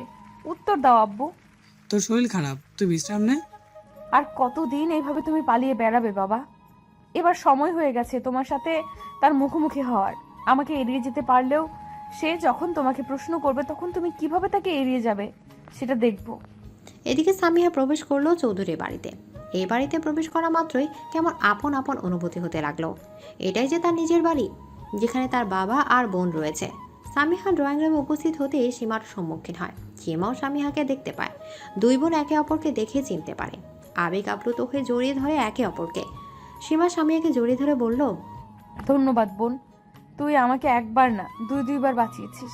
কি ভেবেছিলি এইভাবে লুকিয়েই থাকবি সব সময় আর আমি তোর খোঁজ পাবো না? ভুল ভেবেছিস তুই। প্রথমবার তোকে দেখে আমি তোর প্রতি একটা টান অনুভব করি। পরে যখন ডাক্তারের কাছে যে আমার রক্ত দিয়েছে তার বর্ণনা শুনি, তখনই শিওর হয়ে যায় যে তুই সেই মেয়ে, আর তোর সাথে নিশ্চয়ই আমার কোনো সম্পর্ক আছে। পরে আমাদের প্রজেক্ট হেডের সাথে যোগাযোগ করে তোর নাম, পরিচয় এবং ছবি দেখে বুঝতে পারি তুই আমার সেই যমজ বোন, যার সম্পর্কে এতদিন আমি অবগত ছিলাম না। আমিও এতদিন তোমাদের ব্যাপারে কিছুই জানতাম না। নিজেকে আমি মামা মামির সন্তান ভাবতাম। কিছুদিন আগে আমি সব সত্য জানতে পারি, তারপরে দেশে আসে সিদ্ধান্ত নেই। দেশে এসে এভাবে লুকিয়ে বেড়াচ্ছিলি কেন রে? আজ যদি আমি তোকে ফোন করে না ডাকতাম তাহলে তো তুই আসতিই না। আমি ভয়ে ছিলাম যে তোরা যদি আমার আবার দূরে ঠেলে দিস। এত বছর পর যখন তোকে ফিরে পেয়েছি তখন আর তোকে দূরে ঠেলে দেব না। আব্বু তোকে মেয়ে বলে মেনে নিবে, দেখিনিস। এমন সময় ড্রয়িং রুমে সাজ্জাদ চৌধুরীর আগমন ঘটে। সীমা ও সামিয়াকে একসাথে দেখে তিনি হতবাক হয়ে যান। ইহান অফিস থেকে বাড়িতে ফিরে দেখতে পায় বাড়িতে অনেক সাজসজ্জা চলছে। ইহান তার মা মান্নাত বেগমের কাছে জানতে চায়, বাড়িতে কি কোনো অনুষ্ঠান আছে? কেন ভুলে গেলি তোর বোনের বিয়ের কথা? ও হ্যাঁ, আরেকটা কথা, ইনানার সাথে এবার তোরও বিয়ে দিয়ে দিব। আমার বিয়ে মানে এসব তুমি কি বলছো আম্মু? ঠিকই বলছি। দেখ, তুই তো সীমাকে পছন্দ করিস না, আর সীমাও এই বাড়ি ছেড়ে চলে গেছে। তাই আমি ভাবলাম এবার তোর বিয়ে দেই। নেহার মার সাথে কথা বলেছি, তাদের কোনো প্রবলেম নেই, তাই বিয়েটা হয়ে যাক। কাল ইনায়া ও জিসানের সাথে তোর এবং নেহারও বিয়ে হবে। আমি এই বিয়ে করতে পারবো না। কেন পারবি না? তুই তো সীমাকে বউ হিসাবে মানিস না, তাহলে বিয়েটা করে নিতে তোর প্রবলেম কোথায়? আমার আর সীমার তো এখনো ডিভোর্স হয়নি, তাহলে আমি দ্বিতীয় বিয়ে কিভাবে করব? এই নিয়ে কোনো চিন্তা করিস না। আমি সীমাকে বলবো ও দ্বিতীয় বিয়েতে অনুমতি পত্রে সই করে দিবে, তাহলে তো আর কোনো অসুবিধা হবে না। এভাবে হয় না আম্মু, আমি বিয়ে করতে পারবো না। কেন পারবি না? তাহলে কি তুই সীমাকে ভালোবাসিস? এদিকে ইহান কোনো উত্তর না দিয়ে নিজের রুমের দিকে চলে যায়। মান্নাত বেগম পান চিবোতে চিবোতে বলেন, আমি তোর মা ইহান, তোকে আমি জন্ম দিয়েছি, তাই তোকে কিভাবে কাবু করতে হয় সেটা আমার থেকে ভালো আর কেউ জানবে না। এবার দেখ আমি কি বুদ্ধি করেছি। তোর মুখ দিয়ে আমি স্বীকার করিয়েই ছাড়বো যে তুই সীমাকে ভালোবাসিস। তারপর তুই নিজে সীমাকে এই বাড়িতে ফিরিয়ে আনবি, তাহলেই আমি শান্তি পাবো। কিন্তু আম্মু, যদি আমাদের পরিকল্পনা মাফিক সব কিছু না হয়, ভাইয়া যদি নেহা আপুকেই বিয়ে করে নেয়, তাহলে কি হবে? সেটা ইহান করতে পারবে না। আমি ওর মা, ওর চোখ দেখে ওর অনুভূতি বুঝতে পারি আমি। ওর চোখে সীমার জন্য অনুভূতি স্পষ্ট দেখেছি আমি। তুই দেখিস ও কিছুতেই নেহাকে বিয়ে করতে পারবে না, আর যদি চাই তাও পারবে না, কারণ নেহার বয়ফ্রেন্ড আছে। আজ নেহার সাথে ওর বয়ফ্রেন্ডের বিয়ে হবে। এদিকে ইহান নিজের রুমে এসে সীমার কথায় ভাবছিল। ইহান সীমাকে কিছুতেই যেন ভুলতে পারছে না, না চাইতেও সীমার কথাই তার মনে আসছে বারংবার। এই রকম পরিস্থিতিতে সীমাকে ছেড়ে সে কিভাবে থাকবে? অন্য কাউকে কিভাবে বিয়ে করবে? ইহান নিজের এই প্রশ্নগুলোর কোনো উত্তর পায় না। সামিয়াকে নিয়ে সাজ্জাদ চৌধুরীর সম্মুখীন হলো সীমা। সাজ্জাদ চৌধুরীর হাতে সামিয়ার হাত দিয়ে বলল, ও আমার বোন আব্বু, নিজের মেয়ে যাকে তুমি এতদিন দূরে ঠেলে রেখেছিলে, আজ ও এসেছে আমাদের কাছে। আমি তোমার কাছে অনুরোধ করে বলছি, প্লিজ ওকে আর দূরে ঠেলে দিও না। এবার ওকে আপন করে নাও না আব্বু। এটা অনেক আশা নিয়ে এসেছে, আশা করছি তুমি ওকে ফিরিয়ে। এদিকে সীমার কথা শেষ হওয়ার আগে সাজ্জাদ চৌধুরী সামিয়াকে বুকে টেনে নেন। সামিয়াকে জড়িয়ে ক্রন্দনরত অবস্থায় বলেন, তোর কাছে ক্ষমা চাওয়ার কোনো মুখ আমার নেই মা, তবুও তোর এই অপরাধী বাবা তোর কাছে ক্ষমা চাইছে, পারলে আমাকে ক্ষমা করে দিস। আমি বিনা অপরাধে তোকে এতদিন দূরে ঠেলে রেখেছিলাম, বিনা অপরাধে তুই এত শাস্তি ভোগ করলি। আমি এজন্যই তোমাকে কখনোই ক্ষমা করব না। তোমার জন্য আমি এতদিন নিজের পরিবার থেকে দূরে ছিলাম। আচ্ছা ড্যাড, তুমি বলো আমার কি দোষ ছিল? মায়ের মৃত্যুর জন্য কিভাবে আমি দায়ী হই? আমি তো একটা নিষ্পাপ মাসুম বাচ্চা ছিলাম। নিজের ভুল বুঝতে পেরে অনুতপ্ত হলে তাকে ক্ষমা করে দিতে হয় বোন। আমি জানি তুই তোর হারানো শৈশব, হারিয়ে যাওয়া সময়গুলো আর কখনো ফেরত পাবি না, কিন্তু এখান থেকে তো আমরা সব কিছু নতুনভাবে শুরু করতে পারি, তাই না? কি দরকার রাগ পুষে রাখার? চল না এখন আমরা সবাই মিলে একটা সুখী পরিবার গঠন করি। এদিকে 3 বাবা মেয়ে একে অপরকে জড়িয়ে ধরে আজ যেন সম্পূর্ণ হলো একটি পরিবার। সামিয়া ও সীমা একই রুমে বসেছিল। সামিহা সীমার কাছ থেকে তার ইহানের ব্যাপারে সবকিছু শুনল। সব শুনে তার রাগ হলো ইহানের উপর। সামিহা বলল, কেমন মানুষ ইহান, যে রূপ দিয়ে মানুষকে বিবেচনা করো? বাদ দে সেসব কথা। উনি ওনার মতো সুখী হন। আজ ওনার পছন্দ মতো মেয়ের সাথে ওনার বিয়ে হওয়ার কথা। আশা করব এবার তুই সুখী হবেন। এদিকে ইনায়া ও জিশানের বিয়ে সুষ্ঠুভাবে সম্পন্ন হলো। অতঃপর নেহা ও ইহানের বিয়ের বন্দোবস্ত করা হলো। নেহা বিয়ের আসরে আসার কিছুক্ষণ পর ইহান এসে বলল, আমি এই বিয়ে করতে পারবো না। কেন পারবে না তুমি এই বিয়ে করতে? কারণ আমি বিবাহিত। আমি আমার স্ত্রীকে সীমাকে ভালোবাসি। আমার হৃদয় জুড়ে একজনই রয়েছে, সে হলো সীমা। তাই অন্য কাউকে বিয়ে করা আমার কাছে সম্ভব নয়। বাহ, এইটাই তো শুনতে চেয়েছিলাম তোর মুখ থেকে। যাক, শেষ পর্যন্ত তুই নিজের মনের কথা বুঝতে পারলি। আমার পরিকল্পনা সফল। এখন চার দেরি করিস না, আমার বাড়ির বউকে বাড়িতে সসম্মানে ফিরিয়ে নিয়ে আয়। এদিকে ইহান সাথে সাথে বাড়ি থেকে বেরিয়ে যায়। অতঃপর নেহার সাথে তার বয়ফ্রেন্ডের বিয়েটা হয়ে যায়। সবকিছু ভালোই ভালোই মিটে যাওয়ার পর মান্নাত বেগম ভাবতে থাকেন, সীমা আর ইহান এক হলেই এখন সবকিছু ভালোই ভালোই মিটে যাবে। এদিকে ইহান সীমার বাড়িতে চলে আসে। আজ যখন সে নিজের মনের কথা বুঝতে পেরেছে তখন আর সীমার থেকে দূরে থাকতে চায় না। আজ সীমাকে নিয়েই বাড়িতে ফিরবে বলে শপথ নিয়েছে ইহান। সে অনুযায়ী ইহান বাড়িতে এসে সাজ্জাদ চৌধুরীর মুখোমুখি হন। সাজ্জাদ চৌধুরী ইহানকে দেখে মোটেও খুশি হন না। তিনি ইহানকে উদ্দেশ্য করে বলেন, কি এসেছে তুমি এখানে? কি চাই তোমার? সীমা কোথায়? আমি ওর সাথে দেখা করতে চাই। আমার মেয়ের সাথে কেন দেখা করতে চাও? ওকে কি যথেষ্ট কষ্ট দেওয়া হয়নি তোমার? আরো কষ্ট দেওয়ার ধান্দা আছে?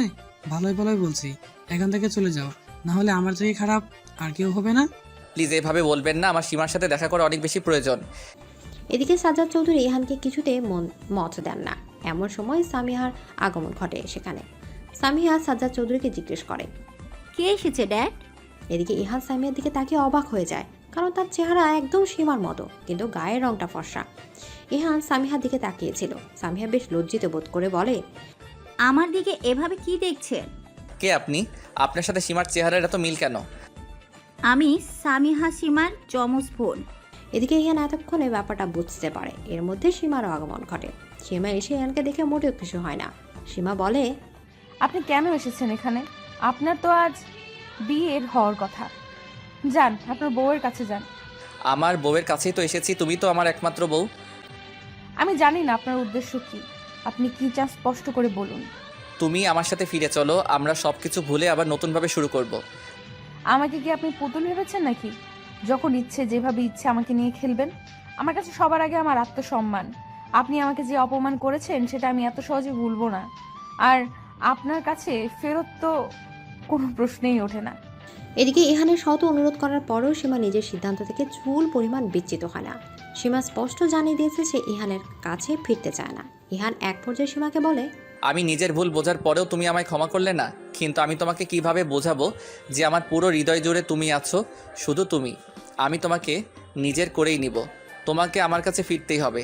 আমি জানি তোমাকে অনেক বেশি অপমান করেছি, যেগুলো আর চাইলেও ফেরত নিতে পারবো না, কিন্তু আমি কথা দিচ্ছি এরপর থেকে তোমাকে আর কোনো কষ্ট পেতে দেব না। প্লিজ আমার জীবনে ফিরে এসো। আপনিই তো বলেছিলেন আমার কালো চেহারা দেখে নাকি আপনার ঘৃণা লাগে। আমি নাকি কালো ভূত, বাদরের গলায় মুক্তোর মালা, আরো কত কি। এইসব কিছু এত সহজে তো আমি ভুলবো না। আমি নিশ্চিত হয়ে বলতে পারি, যদি আমি সেদিন আপনাকে না বাঁচাতাম তাহলে আপনি আমার প্রতি সদয় হতেন না। সেসব কথা বাদ দিলাম। আমাকে এত অপমান করার পর, এত কষ্ট দেওয়ার পর সামান্য একটা সরি বলে ক্ষমা আপনি পাবেন না। এদিকে কথাগুলো বলে সীমা নিজের রুমে চলে যায়। সামিহাও তার পেছন পেছন যায়। ইহান অসহায়ের মতো তাকিয়ে থাকে। সাজ্জাদ চৌধুরী ইহানের উদ্দেশ্যে বলেন, তুমি আমার মেয়ের থেকেই দূরে থেকো, সেটাই তোমার জন্য ভালো হবে। আমার মেয়ে যখন আর নিজেকে তোমার সাথে জড়াতে চায় না, তখন আমিও তার মতামতকে গুরুত্ব দিব। তুমি যথেষ্ট বোঝার ছেলে, আশা করি এই বিষয়ে তোমাকে আর কিছু বলা বা বোঝানোর দরকার নেই। আমি ভালোবাসি সীমাকে, তাই যে কোনো মূল্যে ওকে আমি নিজের কাছে ফিরিয়ে আনবই। আমার মেয়ে না চাইলেও কি তুমি নিজের কাছে নিয়ে যেতে পারবে না? আপনার ধারণা ভুল। আমি আইনত এখনও সীমার স্বামী, তাই সীমার উপর সম্পূর্ণ রাইট আমার আছে, কিন্তু আমি ওর উপর কোনো জোরাজোরি করব না। আমি জানি একদিন ও নিজে থেকে আমার কাছে আসবে, এটা আমি হলফ করে বলতে পারি। সেদিন আপনিও নিশ্চয়ই রাজি হবেন। এদিকে ইহান সীমার বাড়ি থেকে বেরিয়ে যায়। এখন সে ভাবতে থাকে কিভাবে সীমাকে ফিরিয়ে আনবে। রাতে চৌধুরী বাড়িতে সবাই একসাথে বসে ডিনার করছিল। সামিহা সবাইকে কিছু একটা বলতে চাইছিল, কিন্তু সাহস পাচ্ছিল না। সীমা সামিহার মনোভাব বুঝতে পেরে বলে, তুই কি আমাদের কিছু বলতে চাস? তোকে কিরকম যেন লাগছে। আজ আসলে এখানে একজনের আসার কথা। কে আসবে? আমি। এদিকে সবাই কণ্ঠস্বর অধিকারী ব্যক্তির দিকে তাকায়। ব্রাউন কালার চুল, সাদা ধবধবে চেহারার এক যুবককে দেখে সাজ্জাদ চৌধুরী, সীমা দুজনেই চমকে যায়। সামিহা প্রফুল্ল চিত্তে তাকালেও তার চোখে মুখে ভয়ের ছাপও স্পষ্ট ছিল। Hello everyone, my name is Burak Hasan. এই ছেলেটা কে? তুই চিনিস নাকি? ও আমার বয়ফ্রেন্ড। ছেলেটাকে তো বিদেশি মনে হচ্ছে, কিন্তু বাংলা বুঝছি কিভাবে?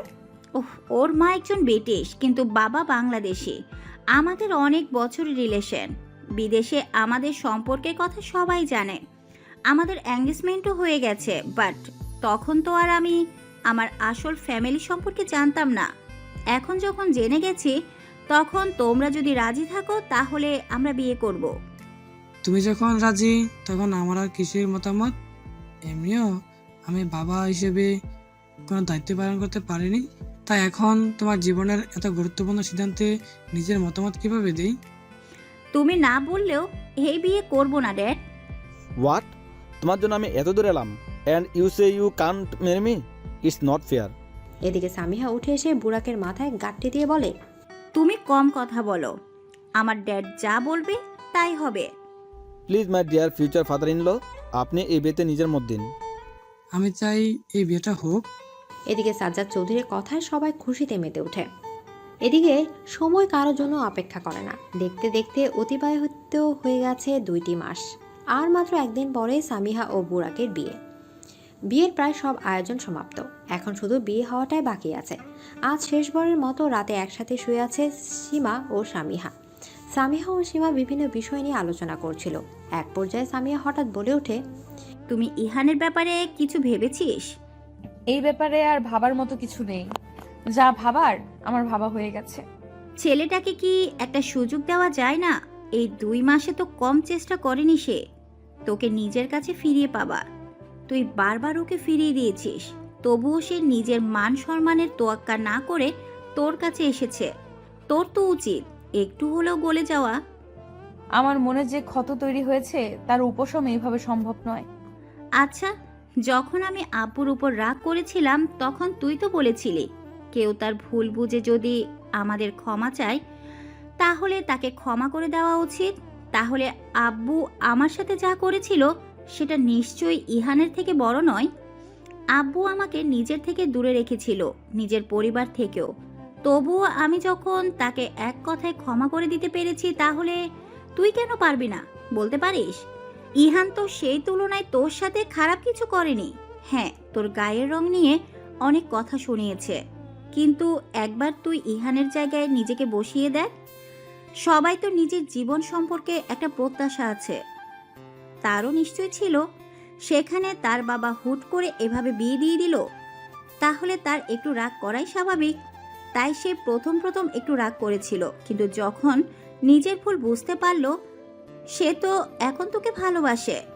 আর জীবনে ভালোবাসার গুরুত্ব অনেক বেশি। সত্যিকারে ভালোবাসার মানুষ খুঁজে পাওয়া কিন্তু সহজ না। তাই বলছি, এখনো সময় আছে। তোদের যেহেতু এখনো ডিভোর্স হয়নি, তাই সম্পর্কটাকে একটা সুযোগ দিতে পারিস তুই। সবকিছু শেষ হওয়ার আগে সব ঠিক করে নে, না হলে পরে কিন্তু তোকেই পস্তাতে হবে। এদিকে সীমা সামিহার বলা কথাগুলোই ভাবতে পারে। অতঃপর সে একটা সিদ্ধান্তে পৌঁছায়। চৌধুরী বাড়িতে আজ আলোকসজ্জায় ভরপুর। এই বাড়ির মেয়ে সামিহার বিয়ে আজ। এই উপলক্ষে অনেক বড় আয়োজন করা হয়েছে। পার্লার থেকে লোক এসেছে সামিয়াকে সাজানোর জন্য। সীমা সামিহার পাশে বসে আছে। সামিয়াকে সাজানো শেষ হলে সীমা বলে ওঠে, বাহ, কি সুন্দর লাগছে আমার বোনটাকে, কারো নজর না লাগুক। আমার উপর কারো নজর লাগবে না। এখন তুই একটা কাজ কর, তুইও সেজে নে। আমি সেজে কি করব? তোর বিয়ে যেহেতু, তাই তোরে সাজা উচিত। আর এমনিতেও আমি তোর মতো সুন্দরী নই যে সাজলে আমাকে ভালো লাগবে। না, আমি কোনো কথা শুনতে চাই না। তোকে যখন বলেছি সাজতে হবে, তখন তোকে সাজতেই হবে। এদিকে সামিহা জেদের কাছে পরাজিত হয় সীমা। অতঃপর পার্লারের লোকেরাও তাকে সাজিয়ে দেয় সুন্দরভাবে। সামিহা সীমাকে আয়নার সামনে নিয়ে এসে বলে, কে যেন বলেছিল তোকে নাকি সুন্দর লাগে না। একবার দেখুক নিজেকে আয়নায়। এত রূপসী কাউকে তো দরকার। এদিকে সামিহা আর কিছু বলল না। একটু পরে তাকে নিয়ে যাওয়া হলো বিয়ের আসরে। বুড়াকও তার পরিবার নিয়ে উপস্থিত হয়েছে। তাদের বিয়ে সম্পন্ন হয়। সবাই আলহামদুলিল্লাহ বলে ওঠে। বিয়ে হয়ে যাওয়ার পর আসে বিদায়ের পালা। সামিহা সাজ্জাদ চৌধুরীও সীমাকে জড়িয়ে ধরে কাঁদতে থাকে। মেয়েটা কতদিন পর তার পরিবারকে খুঁজে পেল, কিন্তু দুর্ভাগ্য যে আবার হারাতে হবে। সামিহা সীমাকে জড়িয়ে ধরে বলে, কাল রাতে তোকে যে কথাগুলো বললাম সেগুলো একবার ভেবে দেখিস। আমি ইতিমধ্যে এই ব্যাপারে ভেবে নিয়েছি। এদিকে সামিয়া আর কিছু বলার সুযোগ পেল না। বুরাকের পরিবার তাকে তাড়া দিল। সামিহা বুরাকের সাথে গাড়িতে উঠে পড়ল। তারপর সবার কাছ থেকে বিদায় নিল। রওনা দিল নতুন গন্তব্যে। ভিড় কমে যাওয়ার পর সীমা লক্ষ্য করলো ইহানকে। ইহান সীমার দিকে এগিয়ে এসে তাকে বলল, আমি অনেক চেষ্টা করেও পারলাম না তোমাকে মানাতে। এখন আর জোর করতে চাই না। তুমি চাইলে ডিভোর্স। কেমন ভালোবাসেন আপনি আমায়, এত সহজে হাল ছেড়ে দিলেন। আর আমি কিনা আপনার জন্য অপেক্ষায় ছিলাম। তার মানে তুমি আমার জীবনে ফিরবে? এদিকে সীমা আর সময় নষ্ট না করে জড়িয়ে ধরে ইহানকে। তাদের মধ্যে সব দূরত্ব যেন মিটে যায়। সীমাকে সাথে নিয়ে নিজের বাড়িতে ফিরল ইহান। সীমাকে ফিরতে দেখে রায়হান খান, মান্নাত বেগম দুজনেই খুব খুশি হন। মান্নাত বেগম তো সীমাকে জড়িয়ে ধরে বললেন, এই দিনের অপেক্ষাতেই তো ছিলাম, অবশেষে তুমি ফিরলে। আমার সংসারটা আবার পূর্ণ হলো। রাতের ডিনার করে তারপর শুতে যেও। এদিকে সীমা মান্নাত বেগমের কথা মতো ডিনার করতে বসে। ইহানও বসে যায় তার সাথে খেতে। খাওয়া দাওয়া শেষ করে অতঃপর সীমা ও ইহান দুজনেই নিজেদের রুমে চলে যায়। ইহান রুমে প্রবেশ করা মাত্র সীমাকে বলে, তোমাকে আমাদের রুমে পুনরায় সুস্বাগতম। এর আগে এই রুমে তোমাকে স্ত্রীর মর্যাদা দেইনি, কিন্তু এবার পূর্ণ মর্যাদার সাথে তোমাকে নিয়ে এলাম। এদিকে ইহানের কথা শুনে সীমা অনেক বেশি খুশি হয়ে যায়। তবে ভেতরে তার জন্য যে আরো বড় সারপ্রাইজ অপেক্ষা করছিল সেটা সে জানতেই পারেনি। বিছানার দিকে তাকা দিয়ে সীমা দেখতে পায় ফুল দিয়ে সজ্জিত। ইহান বলে, আমাদের বাসরটাও তো এখনো হয়নি, তাই আজ না হয়। এদিকে ইহান পুরো কথা সম্পন্ন করতে পারে না। তার আগে সীমার মুখ লজ্জায় লাল হয়ে যায়। ইহান সীমার লাজুক মুখ দেখে মুচকে হেসে বলে, এত লজ্জা পেও না প্রিয়তমা, আজ আমাদের মিলনের সময় ঘনিয়ে আসছে। এদিকে ইহান সীমার কাছে আসতে থাকে। সীমা বিছানায় গিয়ে চুপটি করে বসে। ইহান ও সীমার ঘনিষ্ঠতা ধীরে ধীরে বাড়তে থাকে। আজকের রাত সাক্ষী হয় তাদের দুজনের ভালোবাসার। সকালে ঘুম থেকে ওঠা মাত্রই সীমা নিজেকে ইহানের কাছে অনেক কাছাকাছি আবিষ্কার করে। ইহানের ঘুম ভেঙে গেলে সে দেখতে পায় সীমা তার দিকে তাকিয়ে আছে।